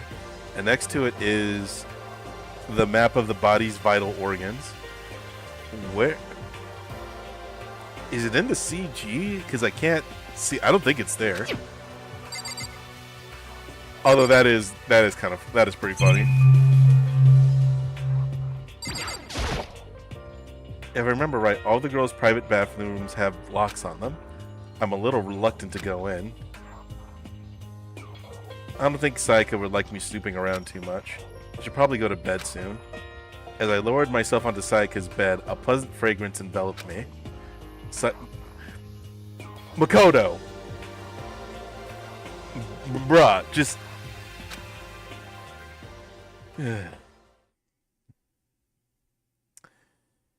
Again, teenager, sure, but dude...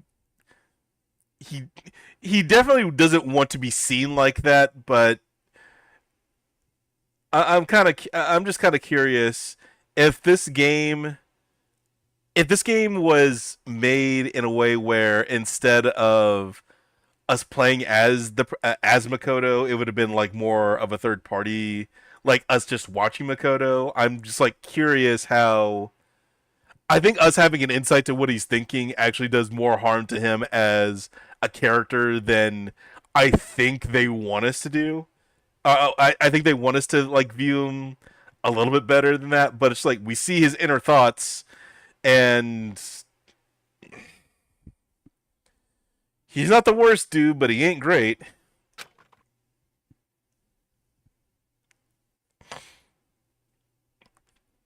Feeling a little bit better than before, I fell asleep.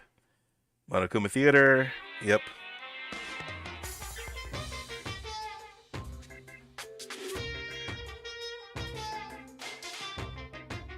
I think this one just references the execution at the beginning of the game.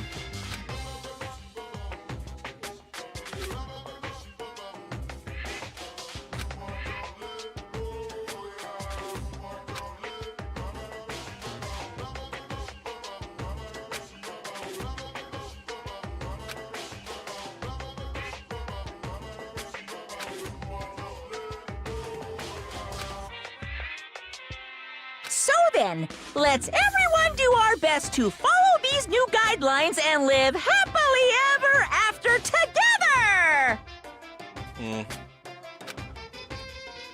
Okay, so part referencing the execution at the beginning and part referencing this, I guess a metaphor for the school life, which they've all been. I still really don't get.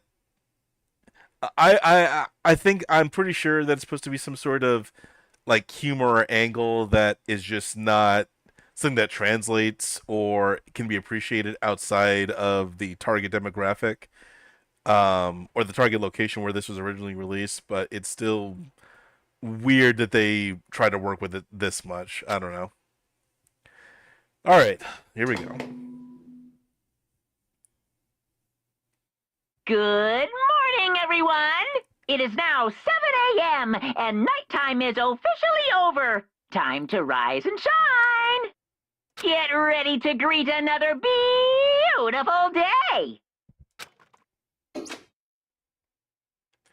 I sat up, still half asleep, and rubbed my eyes. Slowly, I pulled myself out of bed.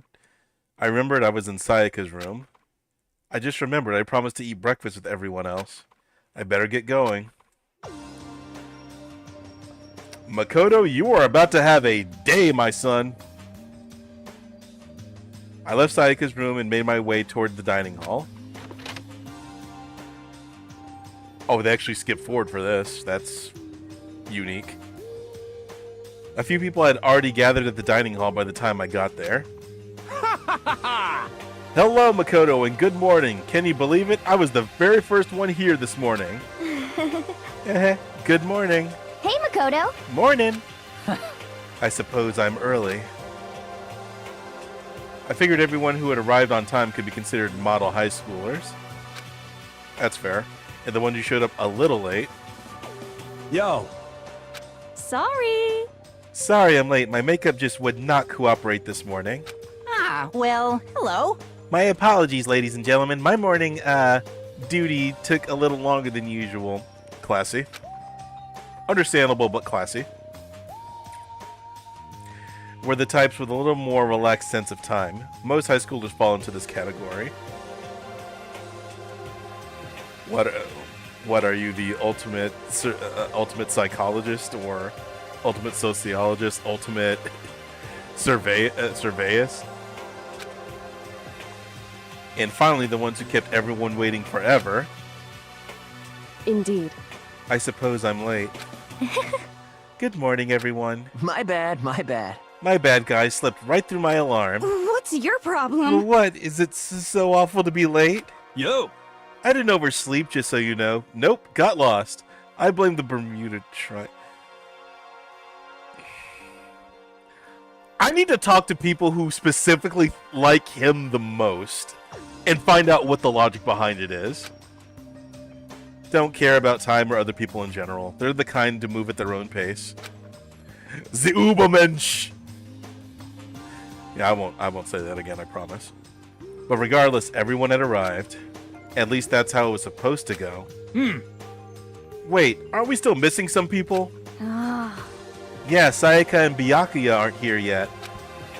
I don't know about Byakuya, but I would definitely put Sayaka in the model high schooler category.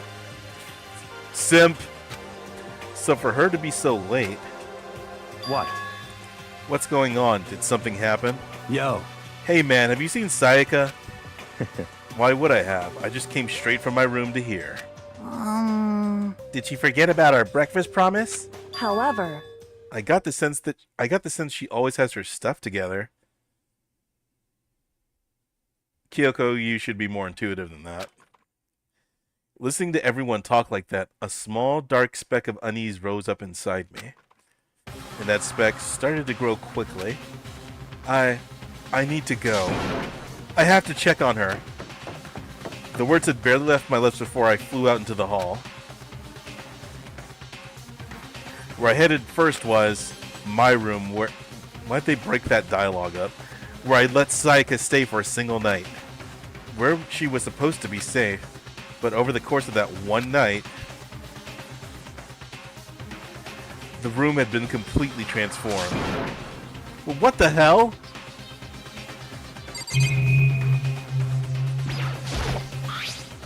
It looks like the lint roller has way less sheets than it used to. More importantly, where's Sayaka? This is the replica sword I brought back for self-defense. It's been taken out of its sheath.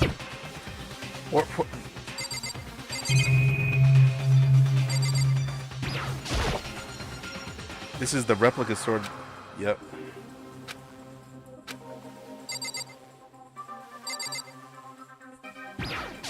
Like, this one is wild.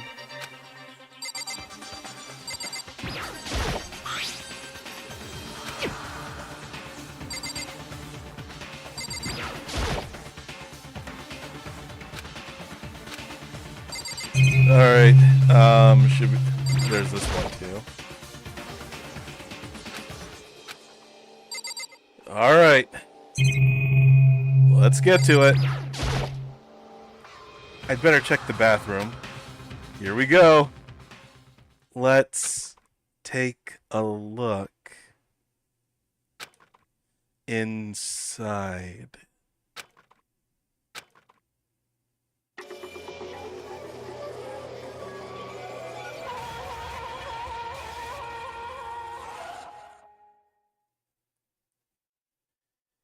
It took me a second to realize that I was screaming. What I saw dug its way through my eyes and buried itself in my brain. And then...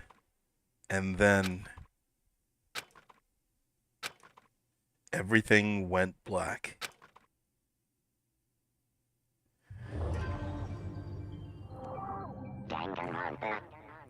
So it begins.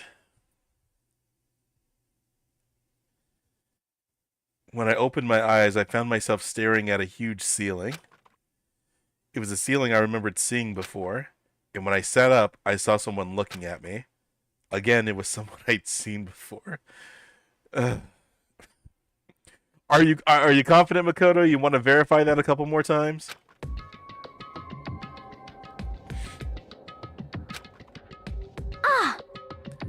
You're awake. Finally. Are you okay? Yeah. Now's no time for sleeping. Get your ass up. Huh? You were unconscious, dude. I had to carry you back here. Well, It's no surprise considering what happened. What happened? Yep. Yeah. Hey, are you okay? So it wasn't a dream? What I saw, it was real? That's right, it really did happen. Sayaka is dead. A deep, dark despair, take your shots if you're drinking, worked its way through my body and then exploded out of me. I shot up and took off running. Hey, where do you think you're going? I have to see for myself. I have to see if Sayaka is... Just give up. You could check once, twice, 1,000 times. Sayaka is completely and irrevocably dead. No, I have to see for myself. What? Listen to us, man. What do you think's gonna happen if you go out there? But what good is it gonna do just sitting around here? I mean, why are we all hanging out in the gym at a time like this? Our friend, Sayaka, she's dead. Damn it. Need a drink. Getting a little heated up in here.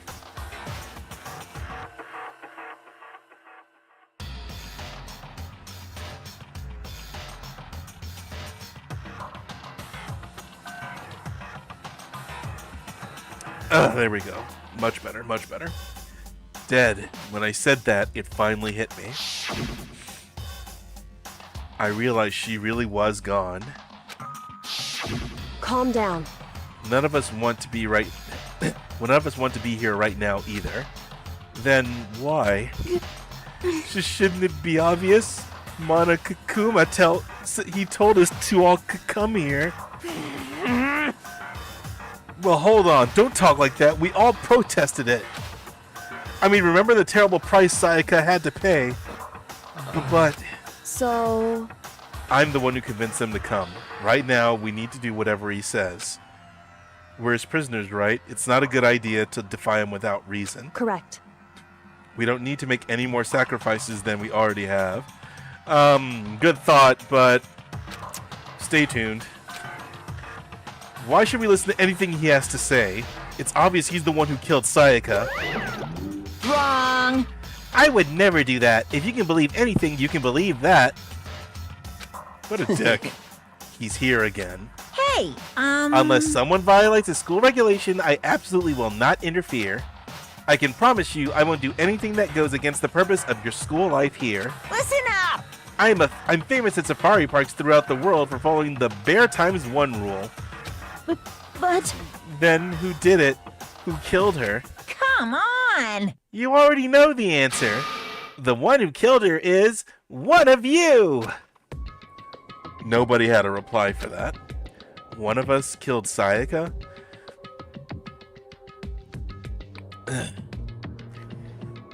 Again, I understand fear being very paralyzing. I also understand that, yes, seeing somebody dead like up close and that would definitely be a harrowing and shocking experience. I would not necessarily be super willing to take the word of somebody who's basically holding you hostage, because it's like lying is pretty low on like violations of morality or ethical behavior, at least in terms of intensity or severity. So, it could still be Monokuma. Don't be stupid. That's... What? What's the matter? You guys all look like you're about to see a dove get shot up with a Gatling gun. Why is Gatling capitalized? Don't you remember what I told you when this all began? Yahoo! One of you decided to kill Sayaka so that you could graduate. Someone's just following the rules. There's nothing wrong with that. Well... You're lying, right? Of course he's lying. I'm telling you, he killed her. Wrong. Nope, sorry. One of you is now a bona fide killer. This is definitely that Saw logic that they got going on here. And also, I guess this would be a good time to talk about one of the interviews that I saw with Kodaka when he was talking about Danganronpa. Maybe it wasn't him specifically, but apparently one of the producers apparently said that they took inspiration from Saw and Cube. I've never seen Cube, but I have seen Saw, and I'm like, yeah, like that makes sense. I would not want to, and I kind of like Saw to an extent, at least before it became just nothing but pure torture porn for the most part. It did have something of an interesting premise, and I get taking inspiration from that, but that's kind of where Saw ends in terms of actual quality to me, where it's like it has a good premise, and I do appreciate it, like actually playing on the idea of the horror coming from somebody else, of what somebody else would do to you in order to survive or escape a prisoner's dilemma, as well as the horror of what you would do yourself to survive. But again, that's kind of like all the real value I see out of Saw. Like, I would not want to make a video game out of that concept, or at least not like this anyway. Nope, sorry, one of you is now a bona fide killer. If they wanted to, the one who did it could testify to that little fact. What? Without thinking, I looked around at everyone. They all had the same look on their faces. Everyone looked at each other with a combination of fear, suspicion, and confusion. Are you serious? What is this? Someone killed someone! It is amazing what some people are capable of. Just hold on. Hey, hold on. Don't just assume he's telling the truth. Didn't expect that to come from Mondo, but yeah, he's right. Stop talking. That's enough. Before we do anything else, I'd like to confirm something with the stuffed animal here. If one of us really did kill her, that person gets to graduate from the school, right? Huh? Come on. Don't play dumb. That's what you said, isn't it? If you kill someone, you get to leave. Boo! Boo! What? Why are you laughing? It's 'cause naive. You're just so naive. You think it's really that easy? You can just kill someone and waltz on out of here? Hey! You're super on naive. now. Devilishly naive. Hellishly naive. No. The real thing has just begun. The real thing? Now then. Are you ready? Now, allow me to explain the second part of the rule regarding graduation. I really...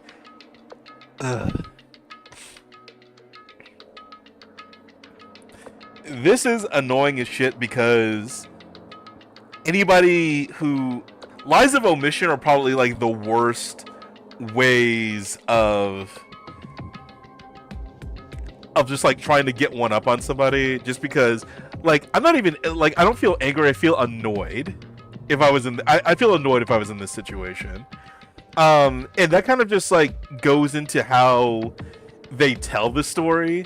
Like, this game is so about surprising you with like but then there's this that you have to consider, like this is the thing now.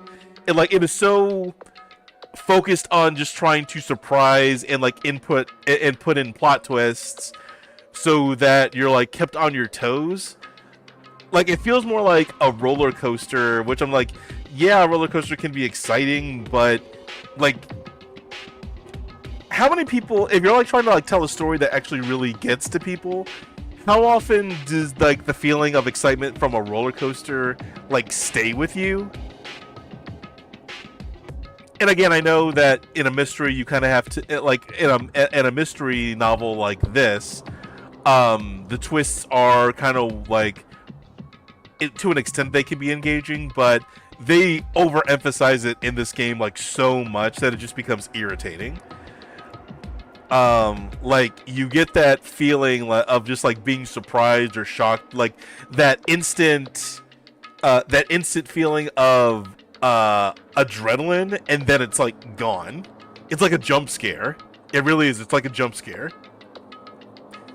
But anyway, allow me to explain the second part of the rule regarding graduation. Just like I explained before, you must kill someone if you want to leave. However, even if you do that, there's still one more part to the agreement you have to uphold, remember? Then perhaps... You're referring to rule number 6 of the school regulations. If you are the Blacken that committed the murder, you can't be found out by the other students. That is what you were talking about, is it not? In other words... Bingo! It's not enough to just kill someone, you have to actually get away with it. Which naturally means that you need a system in place to assess whether or not it's been gotten away with. Yahoo! So, a certain amount of time after a murder has taken place, a class trial will begin. Class trial? Yep, it'll be... That feels like... It's like, does Monokuma have... I mean, Monokuma can do whatever the hell it wants, so it might have Sayaka's powers of intuition or whatever. Or being a psychic. But yep, it'll begin a few hours after the murder. Everyone will gather together, including the Blacken who committed the murder. And they and the spotless students will all engage in one big debate showdown. During the trial, you'll have to present your arguments about who you think the Blackened is. And once everything comes to an end, the outcome will be decided by popular vote.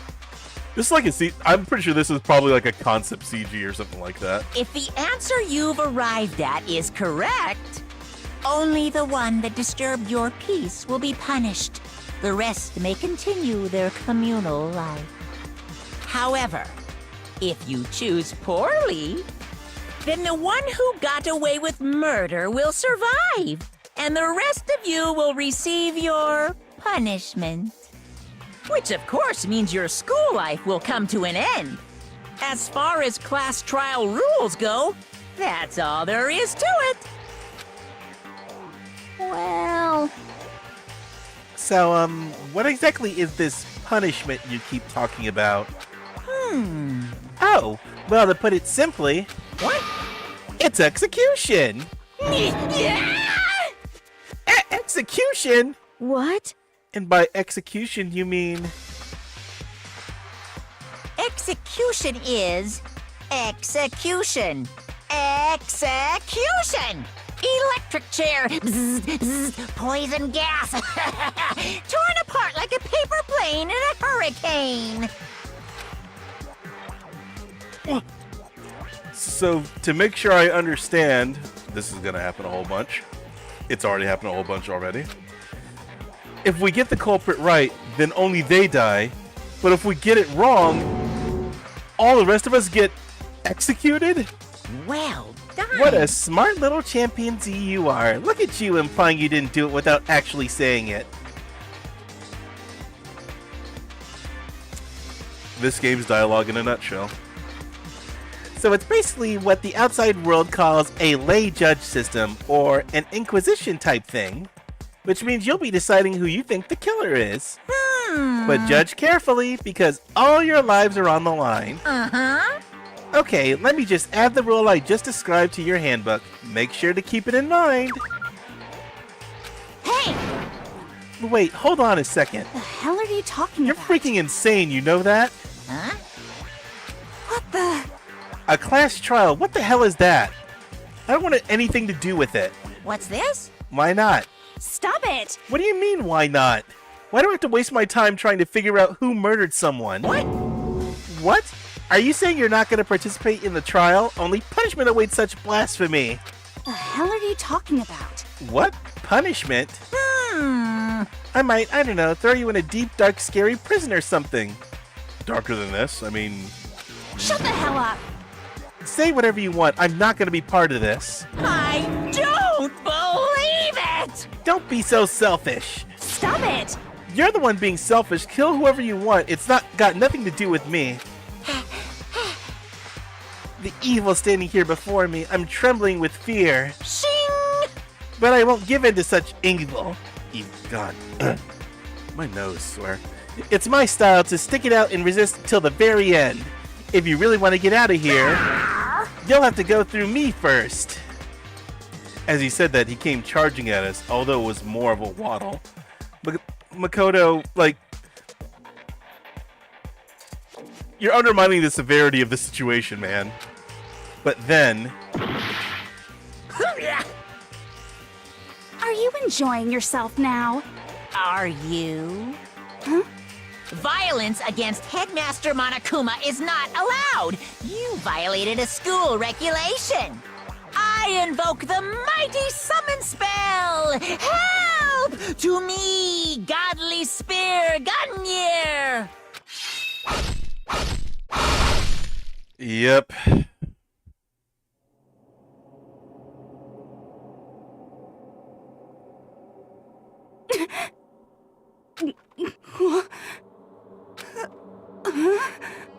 This wasn't supposed to...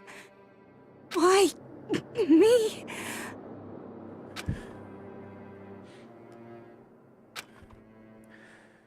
Yep. And with that,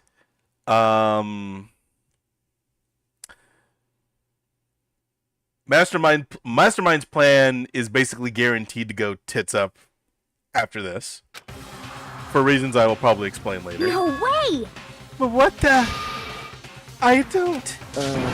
This can't be real. I don't want to strain my voice, so I'm just going to say no way. Well now. Now, I am painfully aware of the great power and meaning of a promise. I really wanted to keep a corpse from popping up for no good reason, you know? But I guess you all needed to be taught a lesson after all. Ah, what an amazing promise. But now you guys understand, right?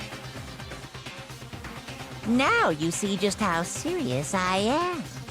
Defy me and you get shot full of holes, exploded, buried alive, disintegrated, etc. So, if you don't want that to happen to you, you'd best obey those school regulations.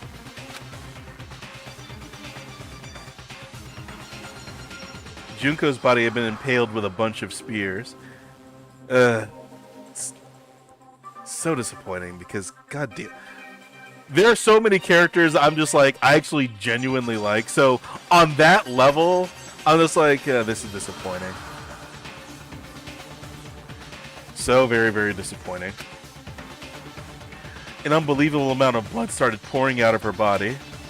It was the first time I'd ever seen the moment someone's life came to an end. Nobody there could deny what they'd seen. Junko, who until just a second ago had been our friend, was dead. She died. She'd been murdered. Very eloquently put. In simple terms, God damn it. It was the death of a human being. Yes, that's two. I mean, I would say, shit, that is some horrible fucking luck.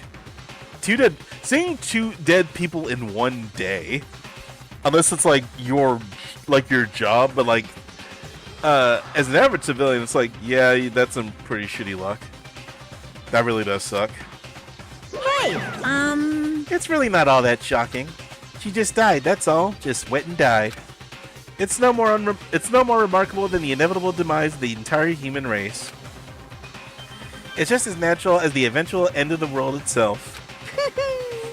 This isn't some superhero comic, so it's not like when you die, you didn't really die. This is reality!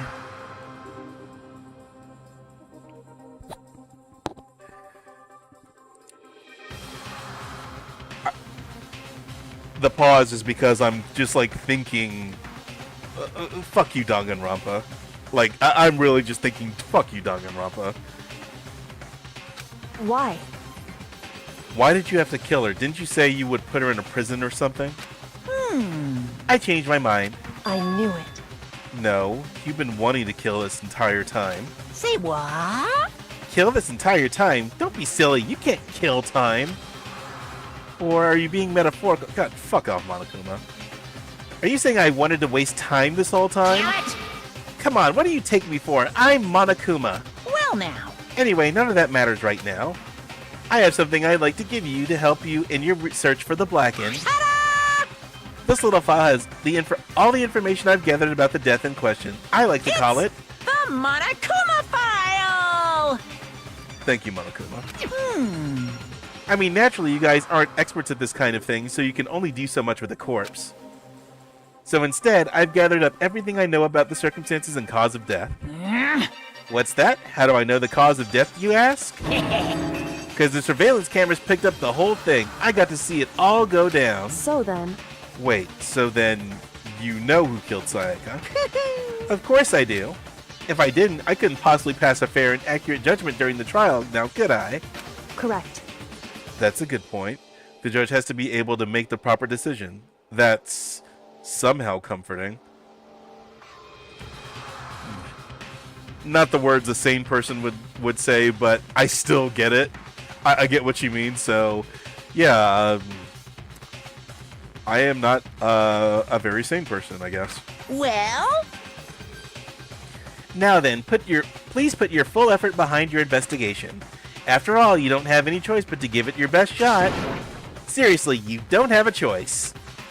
Okay, so we'll meet up for the class trial in a little while.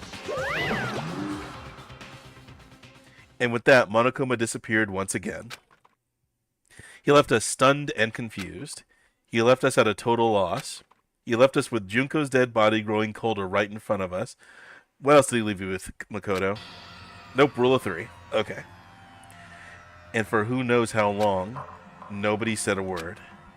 The fact that Sayaka and Junko were dead was a huge shock, of course. But there was more to it than that. It was also the idea that one of us had actually murdered someone.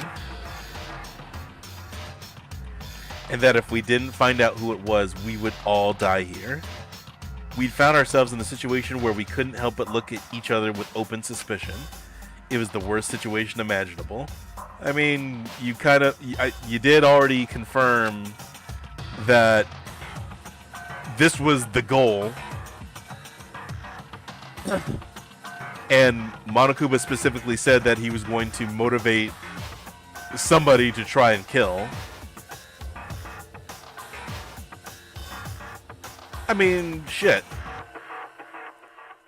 Bunch of hormonal teenagers in a prisoner situation, cut off from like.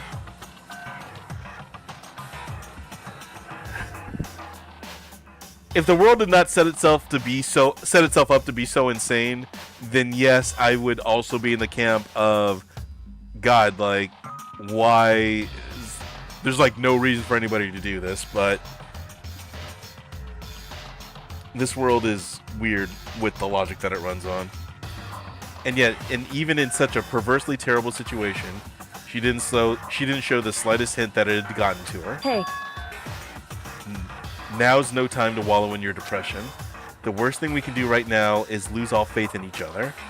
That would lead to the same disastrous result as having total faith in everyone else. What? Huh? In other words... Cooperation is absolutely key at this point. Who you decide to trust or not trust is, of course, up to you. Continuing to think out and talk about the deceased certainly isn't going to help anything. What the heck? Saying stuff like that is just... How many times have I told you, anyone who can't adapt will die? Death is the only thing awaiting those who are unable or unwilling to adapt. If that happens, you only have yourself to blame. That's terrible! What an awful thing to say, especially after what's happened. Just a second. And I actually do feel for this to an extent because I would not blame anybody for being emotional right now, but at the same time, coming from speaking from my own experience,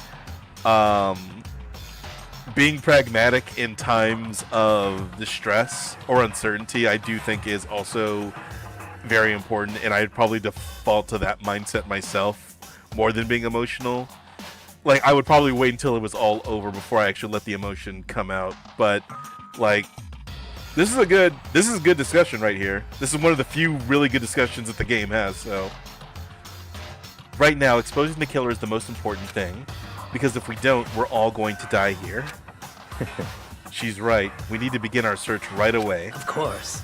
Either way, we can't run away from the situation, so we have no choice but to move forward. What the heck? We just have to do it, I guess. What other choice do we have? No way in hell am I letting someone kill me. You say that. Alright, damn it, let's do this. We just have to do it. Everyone kept repeating that sentiment. They were using it like a mantra to give themselves strength. But they're right, we just have to do this. No matter how much we don't want to, we have no choice. Yes, let's do this. If that's what it takes to survive, then that's what we have to do. Yes, can we do this? Can we do this now? On top of that, there was something I needed to find out. I had to know why Sayaka had to die. Why she had to be the one. Makoto, bigger picture, please. Just. I know, I get it. Super into her, but fuck, man. Gotta have to put that to the side, just for now. I'm terrified to find out, but still, I have to know. Otherwise, I knew I'd never be able to accept her death, which is why I don't have any choice. I have to do this. Yes, can we get on with it now?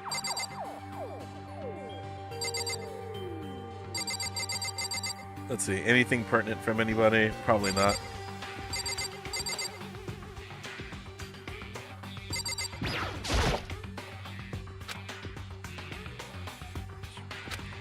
I mean, would you really want to hear what she has to say in this situation? If consciousness has crashed, restarting now. Please wait a moment. What should I do? Someone got right in front of us. They...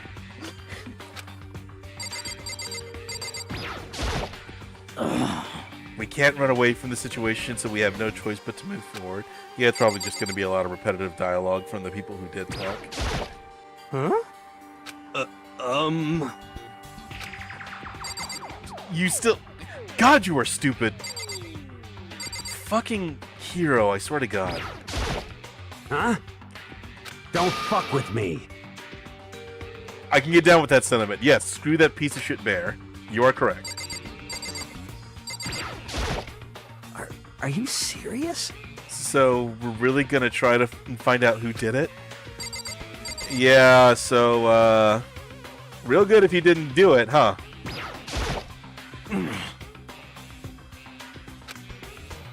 What the heck? Yep. Yep, for the most part, same dialogue.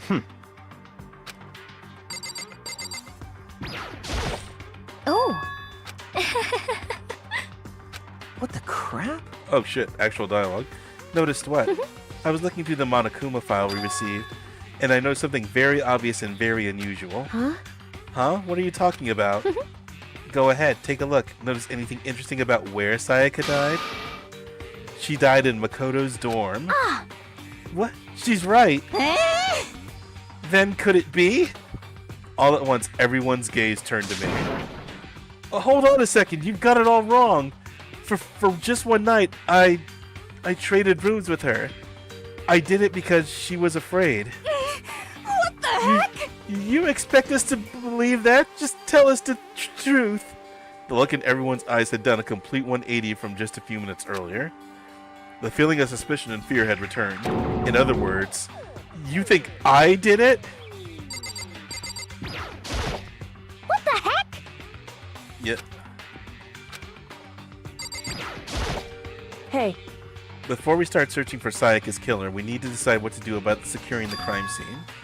What do you mean? You're thinking of putting someone on guard duty so nobody can disturb the area, aren't you? After all, if the culprit decides to destroy the evidence, we're pretty much screwed. Hey, In that case, I don't mind doing it. I don't like having to think anyway. I'll let you guys figure out who killed that chick. Okay, then we can let Mondo look after the scene. Well, no, we can't just leave him there alone. what? What? Why the hell not? Because you could have been the culprit and Leaving you alone at the crime scene gives you an opportunity of messing with it. I know you don't like to think, but you can think a little bit if you're going to be angry. Stop talking. Isn't it obvious? If you were the culprit, what's the first thing you would do? By volunteering for guard duty, you're in a position to destroy all the evidence you want. What? Fuck you! So then... Fine then, I'll stay on guard duty as well. That way there's no problem. God, I love this bitch. Mm-hmm. Two-player co-op based events with the two of them. With their stats, they're totally OP. Since we won't be able to help Since we won't be able to help investigate, we're putting our faith in the rest of you. But... I'm still pretty freaked out, but I'll try. And yep. I gently place my hand on Junko's lifeless body. I touch her wrist for a check for a pulse like they do in the movies and stuff, but she really is dead. There wasn't anything else to say. She was gone. I don't even know why you bothered to check. After those injuries and losing that much blood, frankly, I'd be shocked if she did survive something like that. Huh? Hold on. Hold on. Just wait a second. He's dead? That means... What? That means everything that's happened so far is real? It's not a joke or whatever? It's really real? Again, I know that there are people out there who have Yasuhiro Hagakure as their favorite character. I want to know why. Let me out of here! Hell no! Someone save me! Let me out of here! Somebody help me! What's your problem? You're just now accepting that? So then... Are we all done talking? We need to begin our investigation soon. At this point, we should split up. We need to get to the bottom of this and find out who killed Sayaka. We'll have to collect clues to form a foundation, then construct an argument to come to a final decision. If we get this wrong... So... Well, do I really have to say any more? Actually... I'd rather you didn't know. Goodbye. Everyone, pray for good luck. With that, Kyoko hurried out of the gym. Goodbye. I'll be going too. And just like Kyoko, he was gone before we realized it. I mean, you realized, whatever. Yo. Oh yeah, I'm on guard duty, huh? I better head to the scene of the crime. Ah, that's right. Hey, damn it. Let me just say this right now. If whatever son of a bitch did this is here right now, and they're thinking of destroying that evidence... You're fucking dead. Succinct. They better not let me fight them. I'll skip the trial and cave their goddamn skull into myself. I'm serious. I will fuck them up. Letting his deadly words hang in the air, he and Sakura ran off. So, But, I mean, we're not detectives or anything. Well, you're not. And we're gonna investigate a murder? How do we even do something like that? Anyway... We don't really have anything to do in particular. We already know who killed Sayaka. What are you implying? This is very suspicious. It was you. I'm telling you, it wasn't me. Don't come any closer. Are you gonna kill me next? so, Well, I guess it wouldn't hurt to give it a shot. It's not for sure that Makoto's guilty yet. That's true. We may as well at least check just to check. Even if I wanted to, I couldn't help That's a weird stutter. Investigate. Wait, why not? I'm not good with blood. All it takes is one... This is bullshit. Junko has been there this entire... Did the writer just not pay any attention? Or has she just, like, not been staring toward everybody else this entire time? That is just... I know, I'm being kind of a dick, but this is like a glaring fucking plot hole right here. Like, just like gaping wide. Oh, yeah? Well, whatever. I don't think anyone was expecting much from you anyway. Harsh but true. Alright, I guess I better get going. Wait, don't go yet. You have to hear me out. But it was pointless. Everyone had already left. and their parting looks at me had still been filled with suspicion. I mean, Makoto, everybody is... That is the point. That's the point. Does everyone really think I'm the killer? How did it turn out like this? Seriously, they've got it all wrong. Why do they have to suspect me? Because if dead body was in your room. I have to do something. Otherwise, everyone will... Execution is execution. Execution! You're like, Electric Yep. chair. Zzz, zzz, poison gas. Torn apart like a paper plane in a hurricane. I wonder if the VA for Monokuma got paid extra because they played their lines, the game played their lines twice, even if it was the exact same line, but it was still like actual voice work being done here. So I can't let that happen. I can't let things turn out the way Monokuma wants. All I have to do is find out who really did it. Who really killed Sayaka. Okay. I guess I should look through the Monokuma file we got before. The victim was Sayaka Maizono. The time of death is estimated to be around 1:30 a.m. The body was discovered in Makoto's room in the dormitory. All evidence suggests that the death took place in the bathroom. The cause of death was a stab wound to the abdomen. There was also an injury to her right wrist.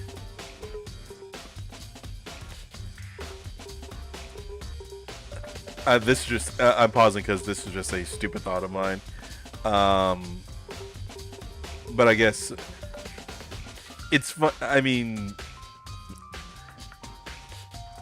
I am not somebody who... I don't know a lot about how autopsies are performed. Where it's...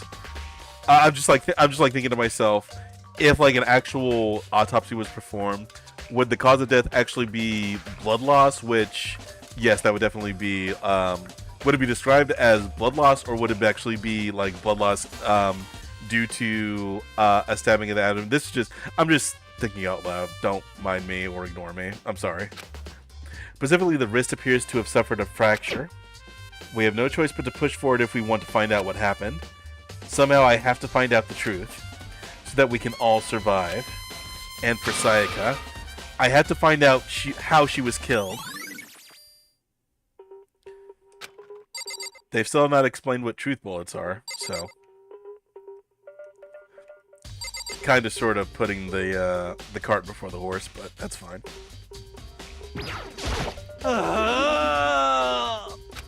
Help me! A lot of help.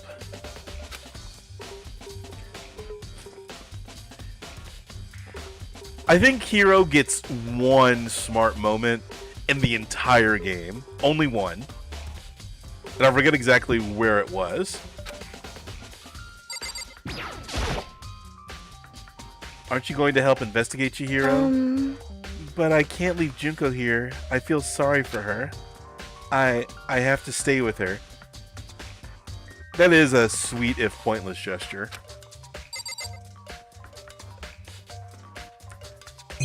Oh yeah, Monokuma coins.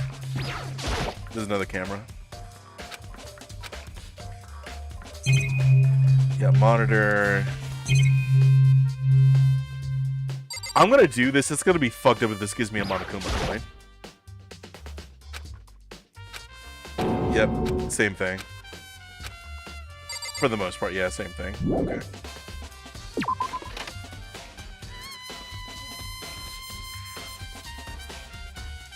Nothing here.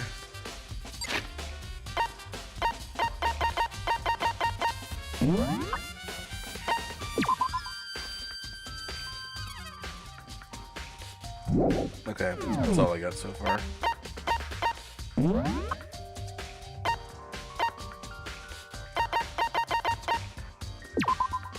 Still doesn't have her listed as deceased yet. I guess that's gonna happen after the chapter ends.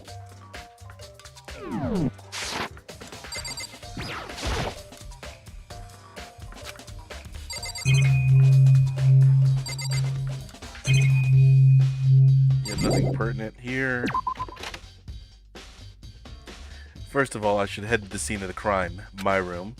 We won't make any progress without investigating there. So I headed to my room where Sayaka's corpse still remained. I'd better examine the state of my room a little closer. That might reveal something new. Okay.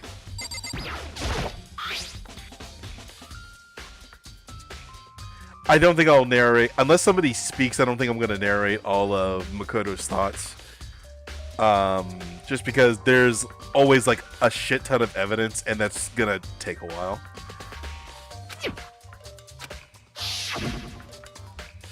Yes, you traded keys.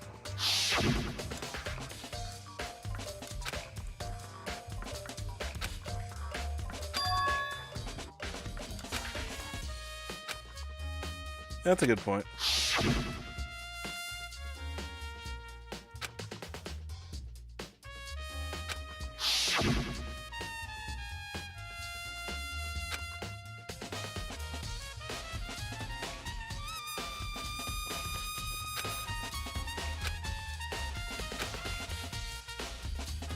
Or would she, Makoto?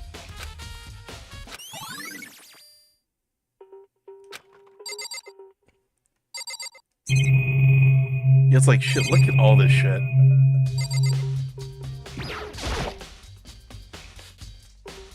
You have replica sword.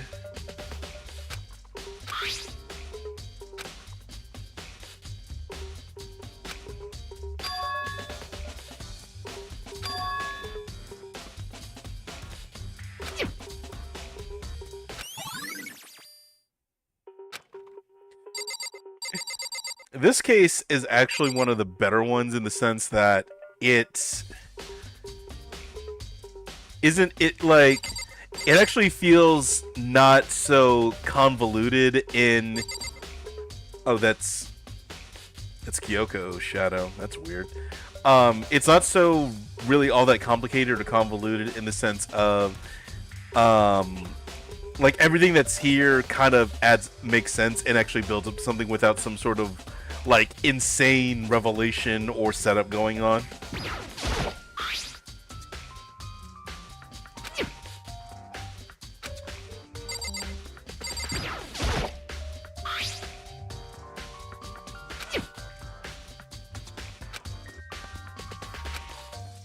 Yo.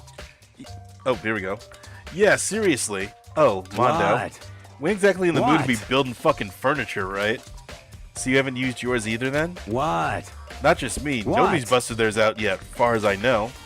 Actually, we were talking about it yesterday. By the way, None of the guys have opened their toolkits yet, because, like, why the hell would we?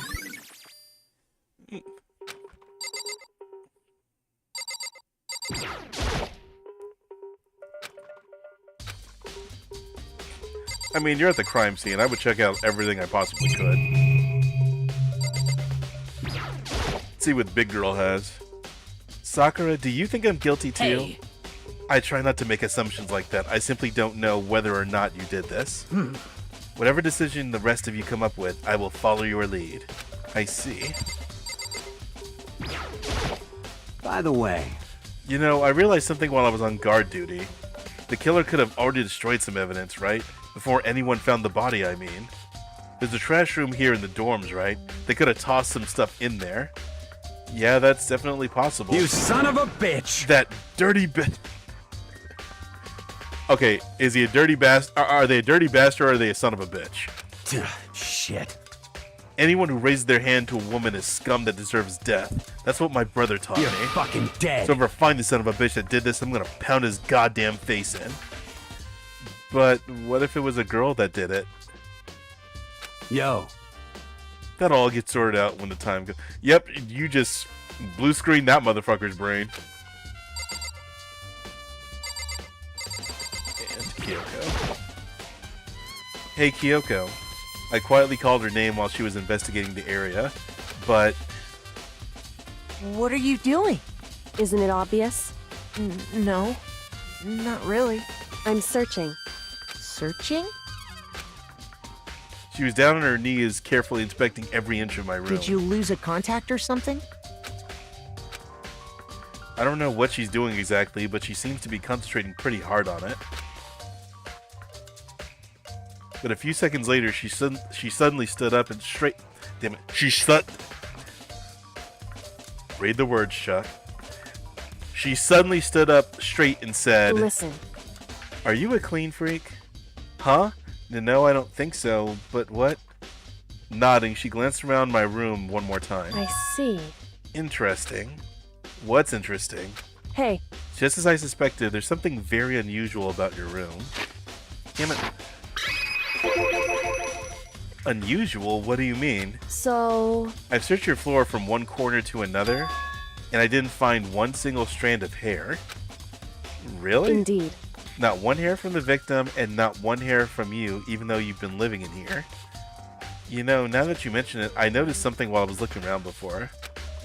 It looked like the lint roller in my room had been used, but I never touched it. Could someone have used it to... I see. Very interesting. Your room didn't have a single hair in it, and someone used your lint roller without your knowledge. In other words, someone other than you came in and scrubbed your room clean. Was it Sayaka or the killer? Well? That's the question, isn't it?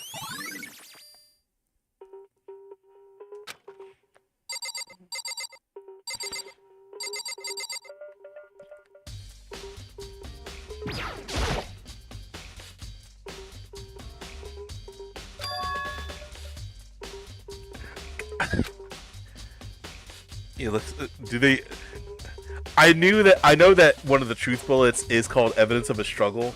I forgot that Makoto basically Christianed that truth bullet with that dialogue. Wait. Yep. Soundproof rooms. Well.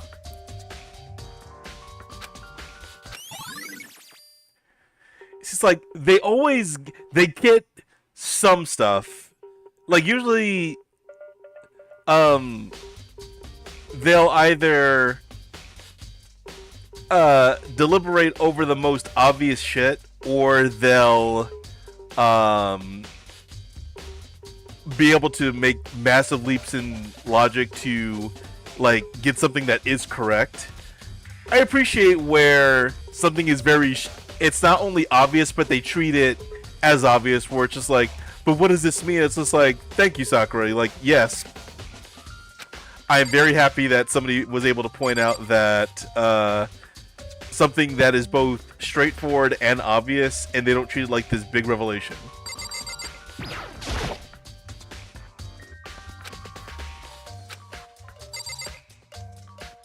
What did, like... Sayaka's pretty good with... I mean, hell, Sayaka was pretty good with that knife. Kinda. Or she was quick with it.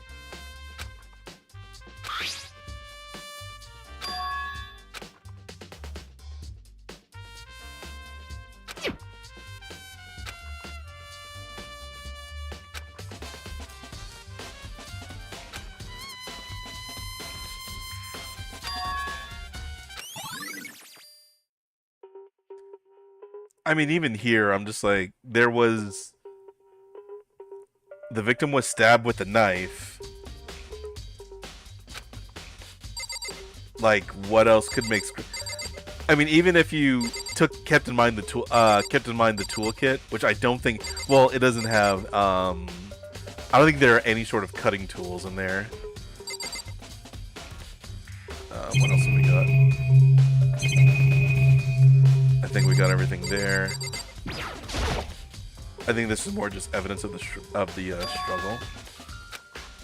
Yeah, I guess you just pick one of those. Hmm. Well.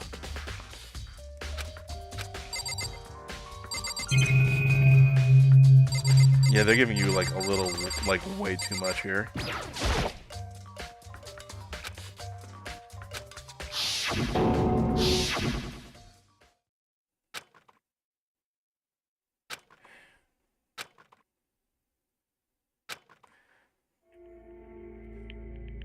Yeah. This is definitely an uneasy sight.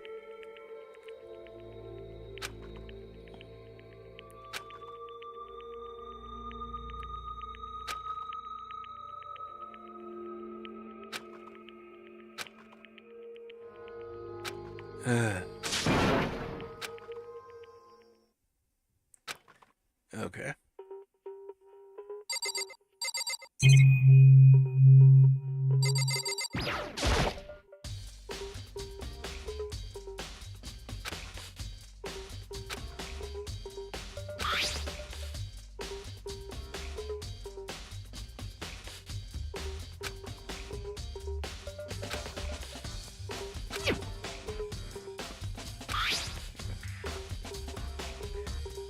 Man, see, this is what I'm talking about. Like, in the other room, there are multiple things you can inspect that all lead to the same the same truth bullet, that being the evidence of a struggle.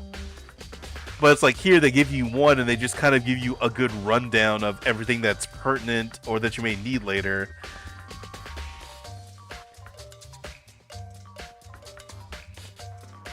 It's like sometimes I really just don't know what the design angle was for some of these decisions, because I'm like, this is a very straightforward and, like, you know, it's straightforward. It gives you all the info that you need, and you don't have to pick and click a whole bunch of stuff.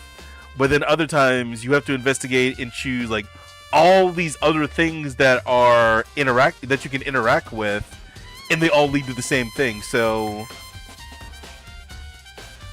like when I was checking out those interviews, they didn't talk a whole lot about the game design aspect, the actual interactability of the player in the game.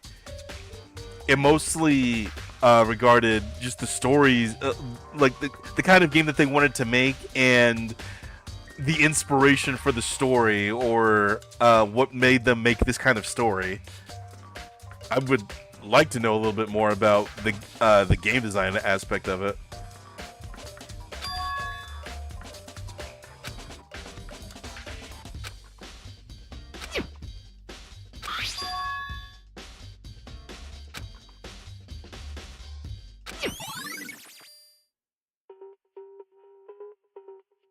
I mean, that's Sayaka's wrist and finger.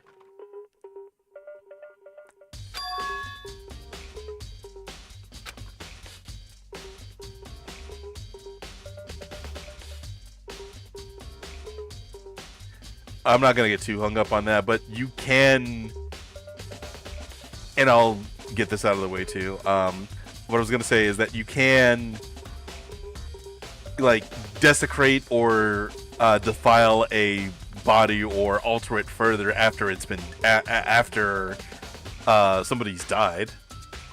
I also don't think that this game would give a whole lot of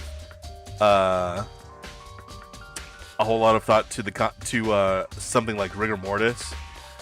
But anyway, what I was saying is a fun fact about Danganronpa as it pertains to me is that this series made me realize I am very, very uncomfortable with the idea of desecrating a corpse. Which sucks for me, because there's a lot of that happens in, not really in the entire franchise, but in this game alone, it happens quite a bit.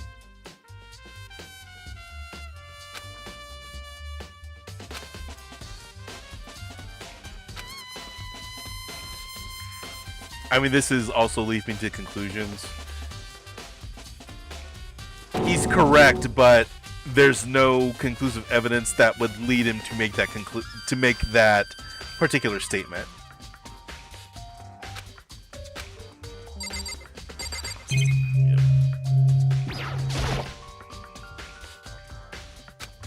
And here's the clue that gives everything away.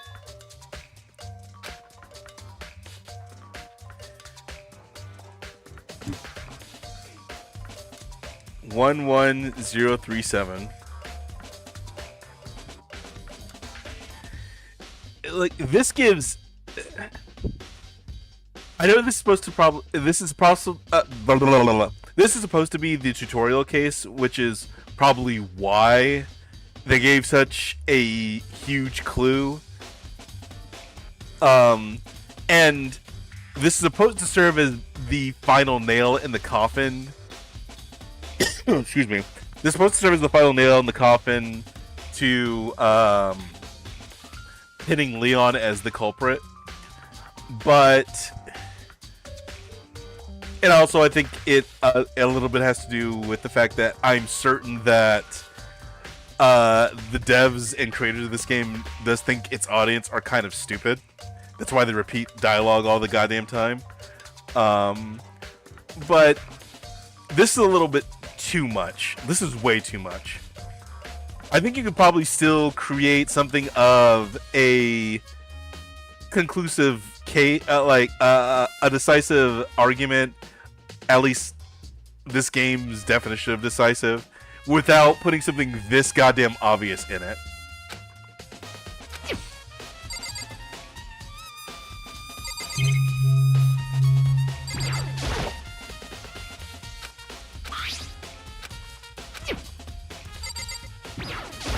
Alright.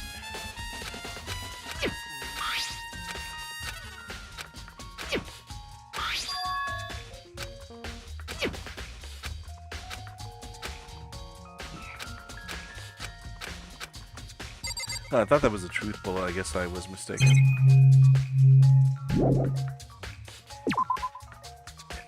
That's all the evidence here. It would seem... It looks like you found it, right, Makoto? The bloody numbers. That's most likely Sayaka's dying message. I've never seen something written in blood before. Do you not watch movies, dude? It really was her final message. It's as if she wrote it with life itself. Makoto should have been the ultimate poet. He really should have. Right. Okay, thank you. Do you often talk like an aspiring poet? But the numbers she wrote, what do they mean? 11037, I have no idea what that could possibly mean. So... The way she wrote the numbers makes me think she wanted to use her body to block them. If she wrote them in that location while she was sitting the way we found her, it means she must have only wrote them by turning only her hand toward the wall. If you were to write something in that position, do you know what the result would be? The result? Well... Think about it. You're not going to tell me? Makoto. You need to uncover the mystery of this case yourself. Otherwise the case will end and you'll remain unconvinced. I have no idea what you're trying to say, but it's obvious you're not going to tell me.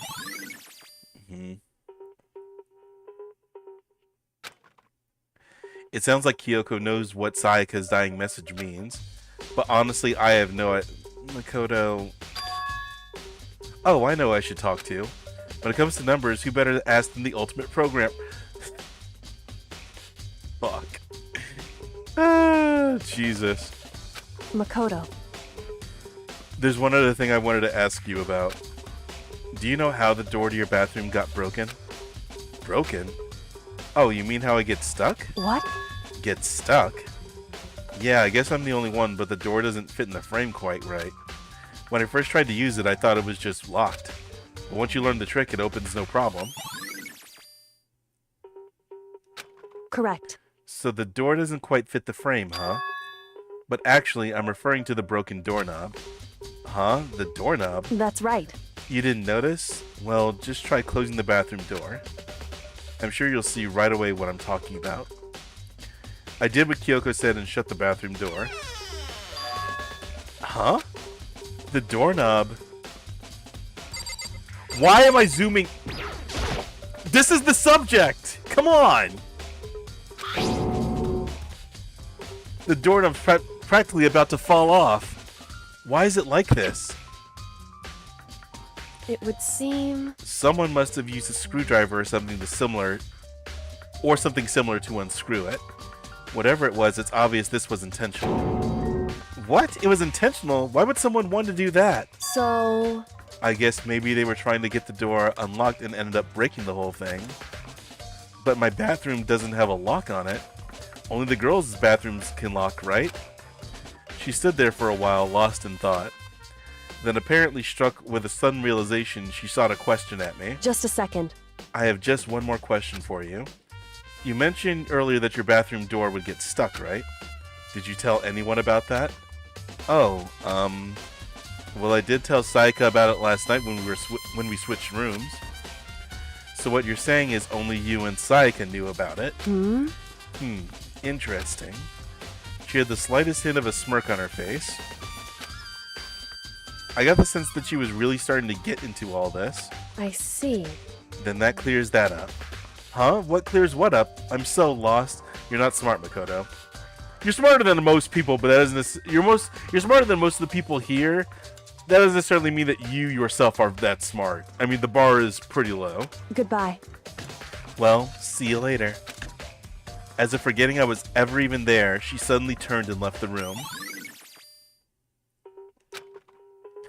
I still don't really understand any of this, but I've already given my room a good once-over. Maybe I should look around somewhere else. I should start looking into where the murder weapon might have come from, and also, I should look into the DVD Sayaka got. The Sayaka Dad, I have no choice but to see for myself what was in that video. And on top of that, I'm sure there are some other areas worth checking out too. Maybe I should see what everyone else thinks, if they'll even talk to me, that is. Alright, so we're done here. I guess I was a little optimistic in thinking that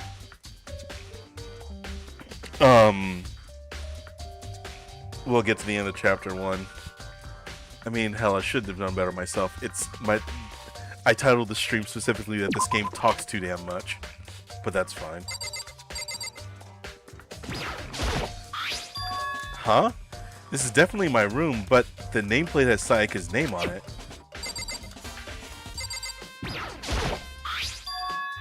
Huh? This is Sayaka's room, right? But the nameplate has my name on it. The nameplates on my room and Sayaka's room were switched? So all the effort I put into switching rooms without anyone knowing was totally pointless. But why would anyone do that?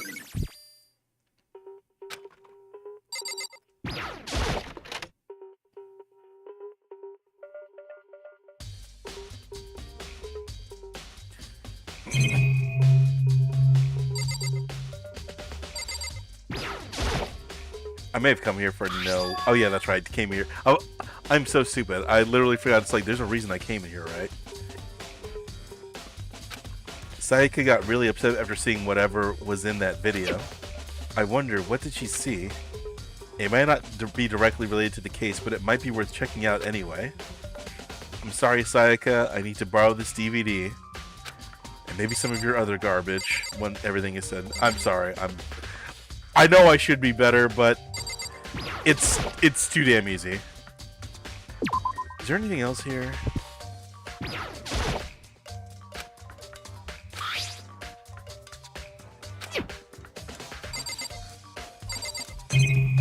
Yeah, I think that's... I'm just here for the DVD, right?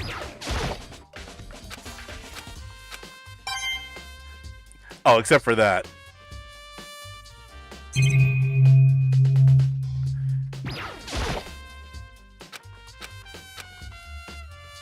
Okay. I'm kind of... I really have no idea what the logic is behind where the Monokuma coins are located. Seems like... Something doesn't seem right. The Monokuma file said Sayaka was killed in your room. I just can't stop thinking about it. Could it be the nameplate? Weird that he's mentioning that, but... Very strange. Mr. Naegi, what was Miss Mizono doing in your room?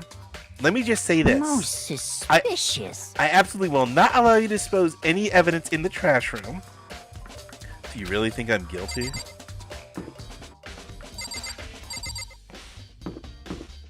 Oh, and Byakuya. Very strange. So, why was Sayaka in your room when she was killed?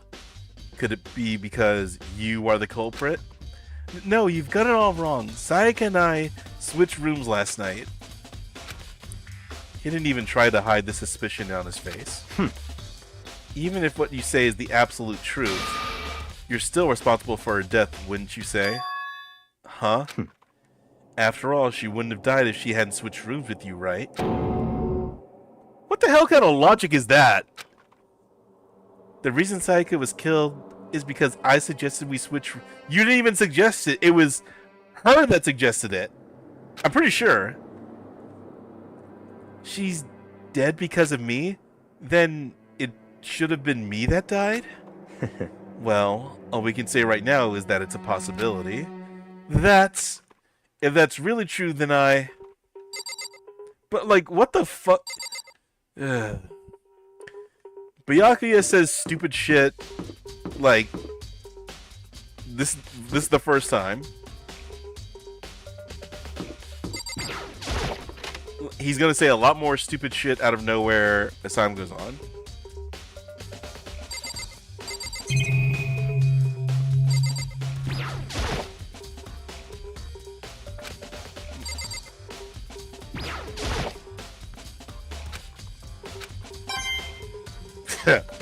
Okay, I can get the logic behind why that Monokuma coin was there.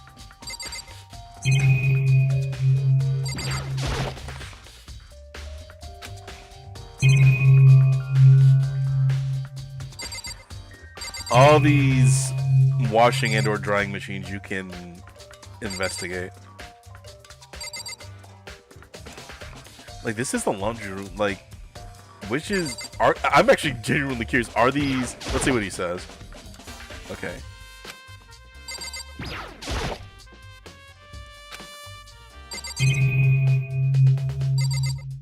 So, I guess the only purpose of coming into this room at this point in time is getting a Monokuma coin from...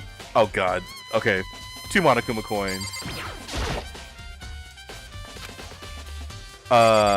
One from a random washing machine, and one from a hanging swimsuit. Okay, there. Another one. Seriously, what's the logic here?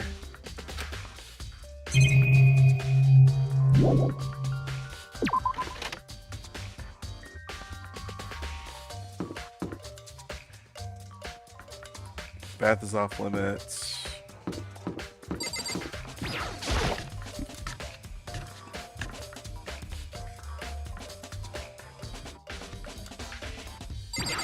Hello, Aoi.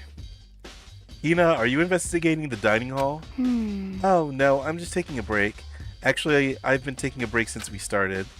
This is all a first for me, you know? I don't have the first clue what I should be doing. I know what you mean. And I don't know why, but being in the dining hall helps keep me calm. I mean, you like food, so. So I know I shouldn't, but I've just been kinda hanging around here. To tell the truth, I was doing the same thing last night when Sayaka was killed.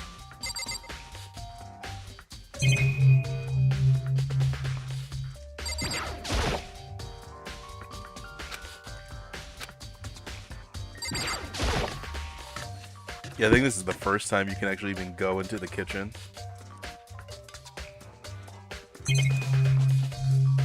Is that the only thing? Nope, here we go. Monokuma coin? Marbled meats, salted meats! Now's no time to be thinking about food. I mean, you still gotta eat, bruh. And your exclamation of the meats that are there is definitely betraying that.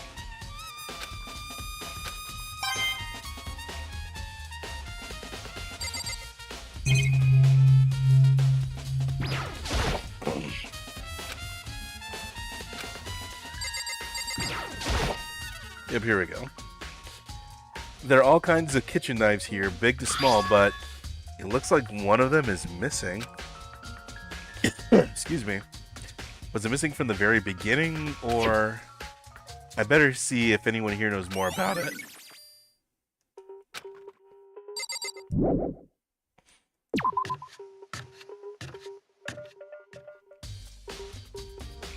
Now we talk to Hina again. Hey, so, did you notice that one of the kitchen knives is missing from the dining hall? Yeah, totally. Yeah, weird, huh? I thought it was kind of strange, a knife just suddenly disappearing like that.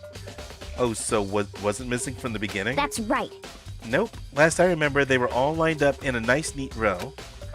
So, when did you notice one of them had disappeared? Well, I went to get some tea from the kitchen last night, and all the knives were still there. But when I finished my tea and went back into the kitchen to wash my glass, one of the knives was gone. So you're saying the knife disappeared while you were drinking your tea in the dining hall? Yeah. In other words...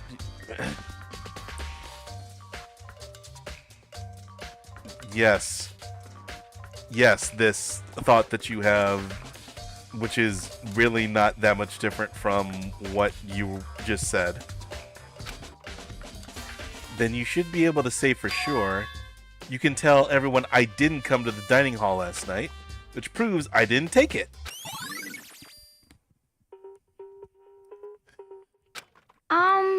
Hey, by the way, did you really kill Sayaka? Makoto, time to put that evidence to the test. Well, what? Of course not. I would never. Hina, do you really think I murdered Makoto? Present the account that you just got as evidence to the person you got the account from. Well, she was killed in your room, right? So, you guys were supposed to be friends, right? But you still killed her. On the other hand, two people becoming good friends and one killing the other is a classic drama set. That is actually very... that's an astute observation.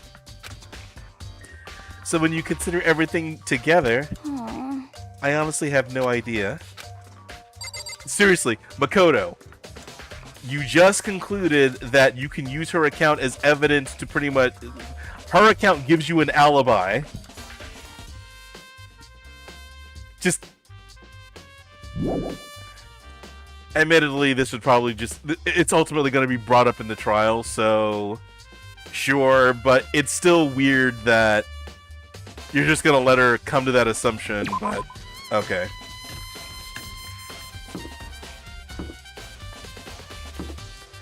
What else is on this floor?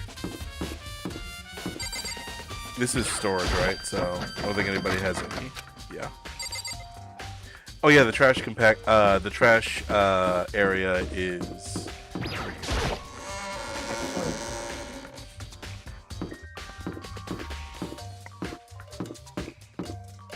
Yeah, I need to go to the AV room to watch the DVD.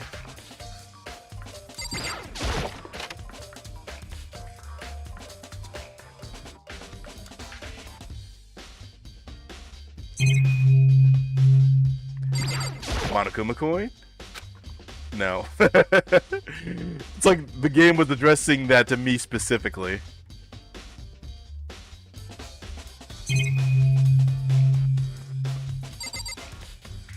Alright, let's watch this thing. And basically find out what made Sayaka so crazy is the idea of not being perceived as an idol anymore. Alright, here we go.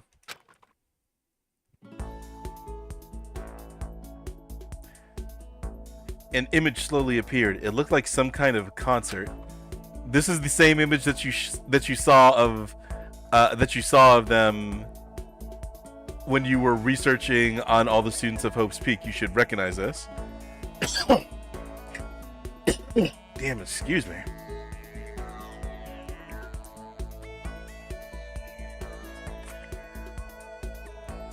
And standing on stage, front and center, was a face I recognized all too well. Sayaka. She was there along with the friend she said she had been so important. With the friends she said had been so important to her. She was positively glowing Fuck. Yeah, it's about time to wrap this up. She was positively glowing there in front of the crowd, so full of life.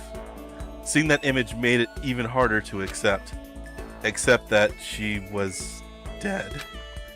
My vision started to blur and darken, and then that voice I'd come to despise so much began to float out of the speakers. Sayaka Maizono, the ultimate pop sensation, lead singer for a world-famous all-girl pop band.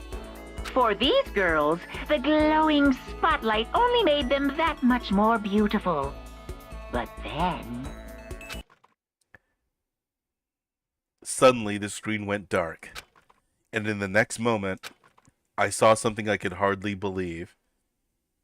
You gotta get a grip, Makoto. Just, try being a little bit more skeptical of your surroundings and just don't be this naive at this point.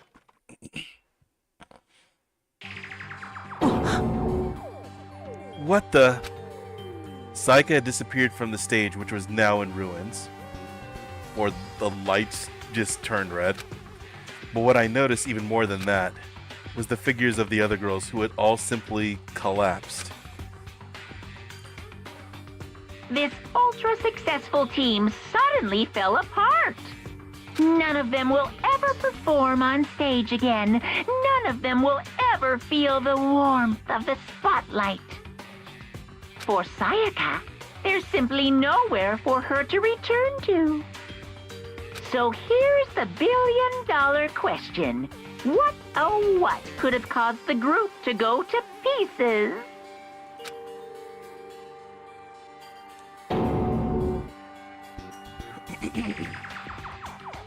Without warning, the video cut off. What the hell?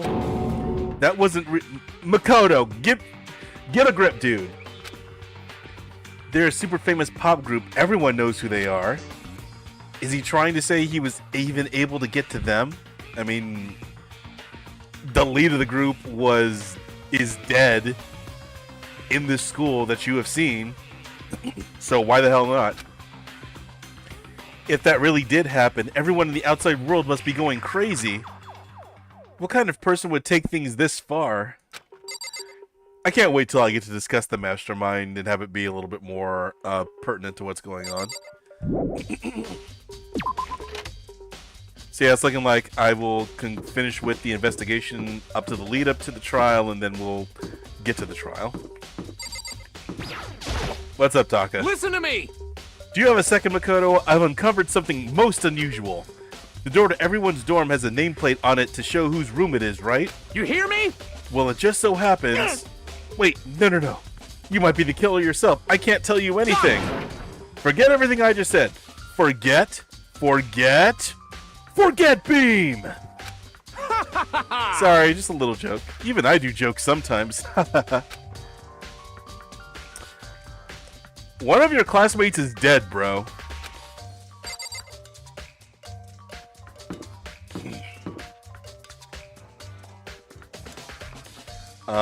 What else is here?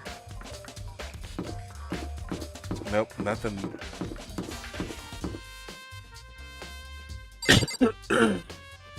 Where the hell is the trash area?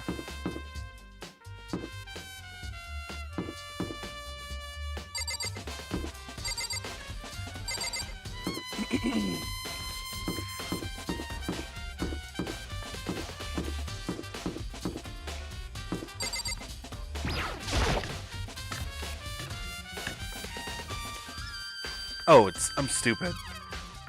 With a big, like, I knew there was a trash can. I just didn't realize it was that big on the map. I'm an idiot.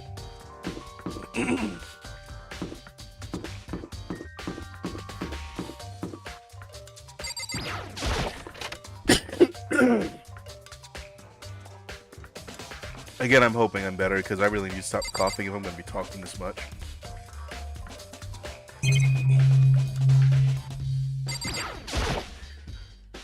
There's a hatch on the floor. The door won't budge. It must be locked. Cool. There's a sturdy gate here. No way to get past. Monokuma appears! Fantastic. It's the end of the line. The trash room. This is where all the trash in the school eventually winds up. How do you get this gate open? No, you can't go any further! No entry beyond this point. Only the person on cleaning duty is allowed in.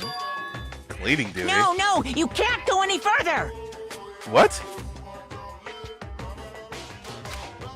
Who's on cleaning duty? No, you can't go any further! What is happening?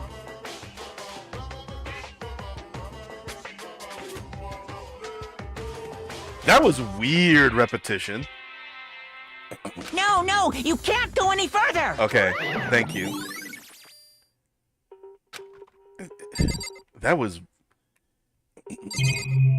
What's there?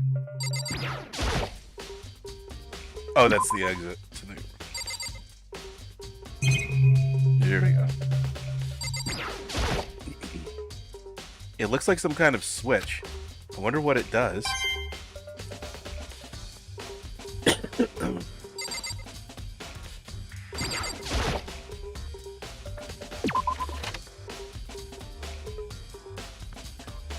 Well, luckily I talked to this motherfucker earlier, so. Then again, I already knew this, so I guess it doesn't matter. I'm looking for whoever's on cleaning duty. Cleaning duty? As a matter of fact, that's me. Why do you ask? It just so happens Monokuma talked to me yesterday and asked me to take care of it. Without someone on cleaning duty, the school would be flooded with trash in no time. So I formally applied for the position. You literally just said Monokuma asked you to do it. So you didn't apply, you were... I mean... I want to say forced, but I don't think that would be as good of a descriptor as conscripted, knowing what we do about Monokuma, so... I was gonna start this morning, but after what happened, I haven't had a chance to get started. And since you're on cleaning duty, you can open the gate in front of the trash room. Here we go! Of course! It's my job to gather up all the garbage and toss it in the trash room. And to do that, they gave me the key for the trash room gate. But we're supposed to rotate once a week, so eventually you'll be in charge. Very strange. Wait, hold on. Who the fuck invited you, Byakuya? You need a key to get in the trash room, and only the person on cleaning duty has access to the key? What's the point of going to all that trouble? Why not just leave the trash room open all the time so we can throw things out whenever we want? That does seem more convenient. In other words... Actually... Yes. Continue, Byakuya. So that's it. That must be why. If anyone could go in and out of the trash room whenever they wanted, then destroying evidence would be easy. The thrill would disappear and things would become boring. He's saying the shit that makes me really not want to talk to him. But boring? Hey, listen. Anyway, more important than that. Hey, you bastard. Hey, fatty, why'd you want the cleaning duty gig anyway? I just decided to volunteer for something I knew no one else would want to do. What's the big deal? Again, you are conscripted. Monokuma approached you. You didn't approach him. You... Liar. I know why you did it. Is it, like... You want to dig through all the girls' trash, looking for, and poking around at it. There's no way to think about this in a common sense kind of way. I'm not even going to say what he says on screen. I'm just going to leave the VA line as is. You know what I mean. But there's all kinds of trash diggers like that. Maybe you'll get tired of 2D, then turn to... Completely unforgivable! I would never get tired of 2D! After... Oh god, he's doing the breathing. After spending a significant amount of time comparing 2D and 3D, I voluntarily choose 2D.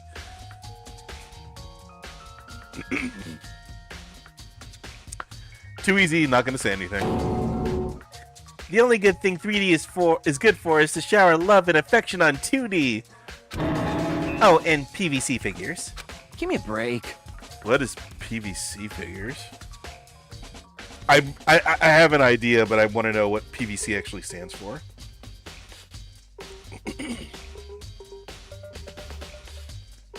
PVC figure.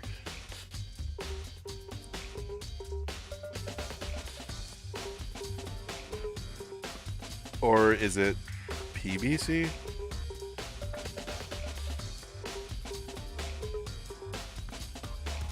Okay, that just gives me like shopping stuff. What? Oh, here we go. Oh, polyvinyl chloride.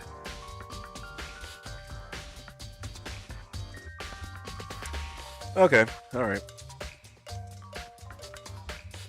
How are you not totally embarrassed to say stuff like that? If you're so worried about Hifumi's questionable morality, there's a very easy solution.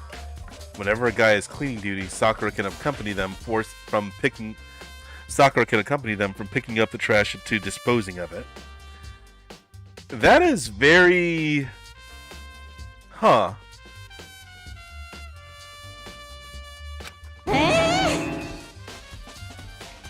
That is, like, I'm surprised that idea came from Byakuya, just because it's so very removed from anything to do with him, and it's such a good idea that isn't supporting him in any way that, like, damn. Okay, Byakuya, I'll give you points for that one. What? If you're as innocent as you claim, where's the harm in it? That's not how it's supposed to! Anyway, on another topic, thank you, Makoto. Ifumi, since you were on cleaning duty, I have a favor to ask you. What, so now you suddenly want to join my party? Sorry, but you haven't triggered that flag yet. I mean, you haven't helped me recover from a past trauma, or save a village, or beat a boss. This is another character that was introduced specifically to be killed off. Like, can anybody... I mean, admittedly, I could not... I will say, to be fair, one of the characters who survives, who is... it's Yasuhiro. I would not... I did not expect him to survive because he serves little to no purpose to anything in the game at all. He's just as pointless as a lot of the other characters that get killed off way too early. No, nothing like that. I was just hoping to get into the trash room and look around. You got it. Right, that works. So easy. So Fumi and I headed down to the trash room.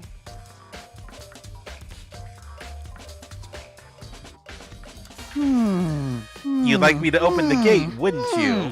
Yes, we just talked about that. Wait, you know, when I look at it, it makes me think...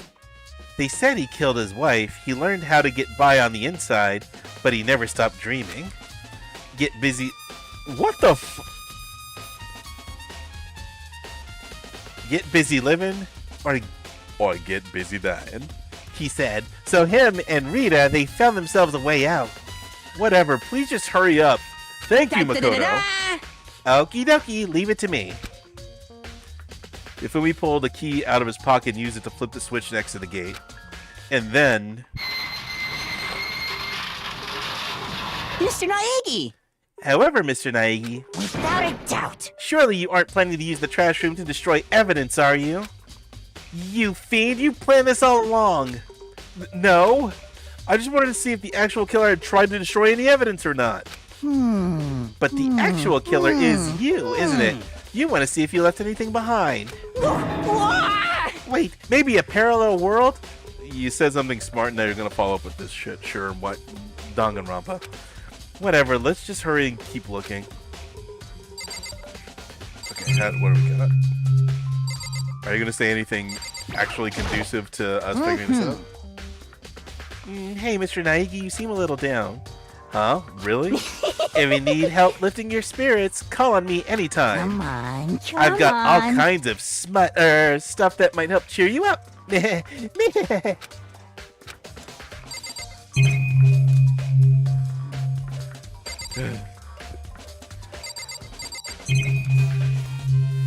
the thing is, Makoto thinks that he's above that, but he would be taking it in a heartbeat.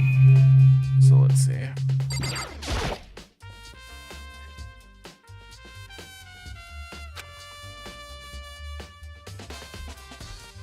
You can tell that?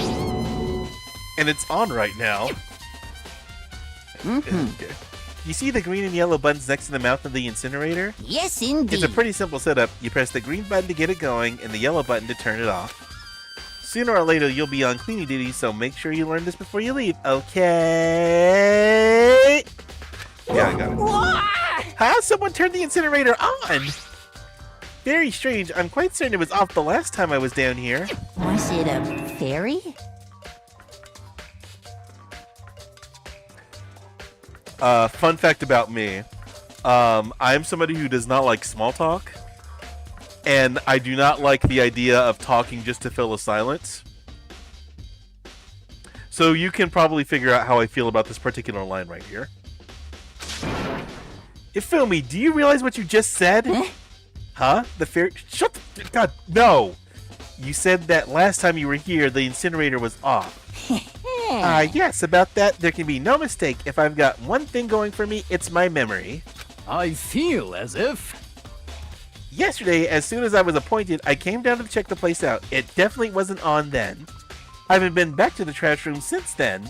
And since I'm the only one who has a key to open the gate, Most it suspicious. should be impossible for the incinerator to be on, and yet... So that means someone was able to switch on the incinerator without opening the gate. But how is that possible?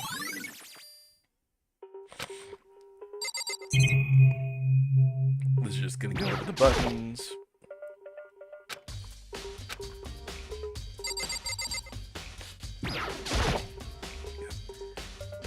There are shards of broken glass scattered around in front of the incinerator. It looks like it used to be some kind of glass ball, just about big enough to fit in the palm of your hand. Is this perhaps... Yeah! Is that... Do you know what this is? They say if you collect all... I should have expected this. Kidding aside, it's kind of the thing. It's the kind of thing you might see on any big city street corner. Gaze into it, and it will show you a glimpse of the future. Just like that Mina girl who was... Holy fucking shit. I mean... I won't be... rest in peace, Toriyama. But Jesus, just two back-to-back references like that. Yeah, I get what you're trying to say, but who did this particular ball belong to? There's only one person that could be. They should all still be in the gym. I better go find out for sure. I mean, I don't know. Other people could be into fortune telling. Don't make assumptions, Makoto. But then again, without assumptions, this game would have nothing to run on. There's something on the ground in front of the incinerator. It looks like a burnt piece of something. A burnt piece? Like a hunk? Like a hunk of burning love? Anyway, this is... It looks like a piece of cloth, and the shape... It's part of the sleeve from a button-up shirt. And now that I look at it, that's definitely blood on the cuff, which means... This is all that's left of some of the evidence the killer destroyed. But there are lots of people here with white button-up shirts. This isn't enough by itself to figure out who the killer is.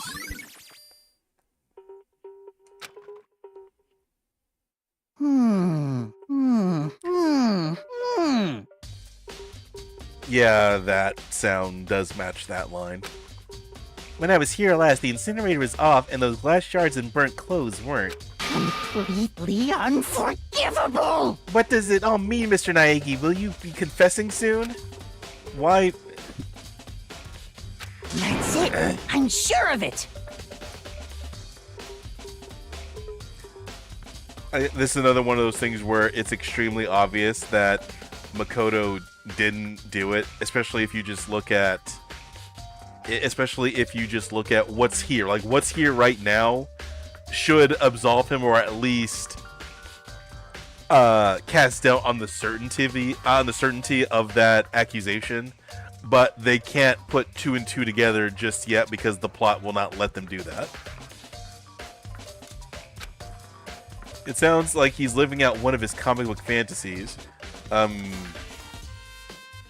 That's all Hifumi does. Alright, that's everything here, right? Okay.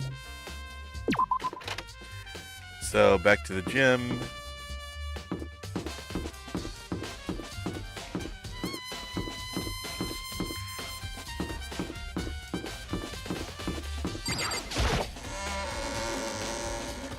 God, was the investigation part always this long?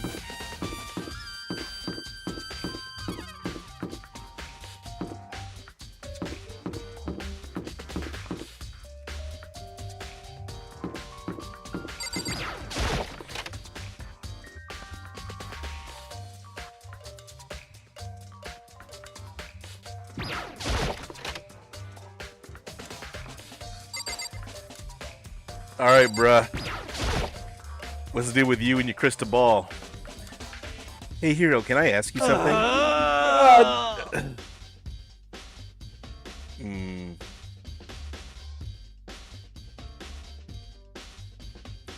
No, this character is exhausting. Hiro, snap out of it! Makoto, what are you doing here? What? Hey, does this look familiar? Oh! That's my crystal ball! But it's all smashed, what the hell? What the heck? I only bought it because the guy said it was blessed. He said it was unbreakable. So how did it break? You were scammed, dumbass. What? Was it actually just made of glass and not crystal? Did that guy totally dupe me? Perish the thought. He said it belonged to the pillars of history, Genghis Khan, George Washington, Napoleon. He said whoever controlled that crystal ball controlled the world. Was that seriously all BS? God, you were stupid. Let's put that aside for now. So you can say without a doubt that this belonged to you. Yeah, that's mine for sure. I probably forgot it in the laundry room last night. Someone must have come by and snatched it. You left it in the laundry room? That means anyone could have found it and taken it. Thanks, Hero. That's all I wanted to know. Sure. By the way, I'm almost afraid to ask, but how much did you pay for that thing? Everything I saved up from fortune tell.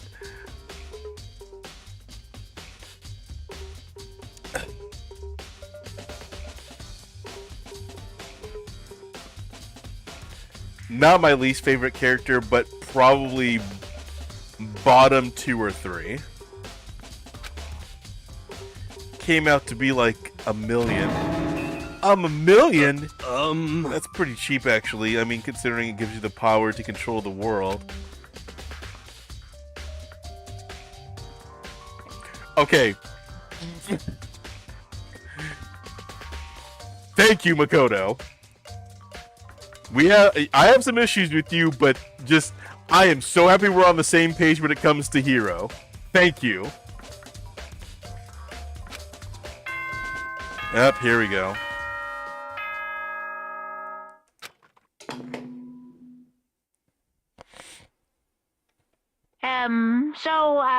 I'm getting tired of waiting. What say we just get started, It's time for the long-awaited class trial! Now then, allow me to appoint a proper location for the proceedings.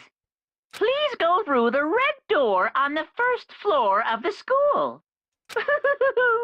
See you soon! The red door on the first floor. Oh, bore. What a chore. That's where I should go. No, where I have to go.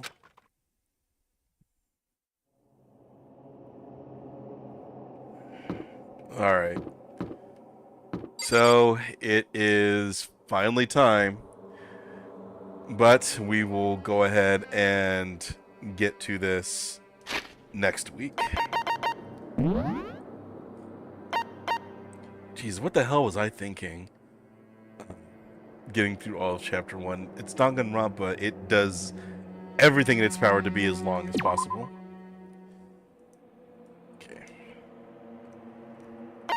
Okay. We are finally going to get to the class trial.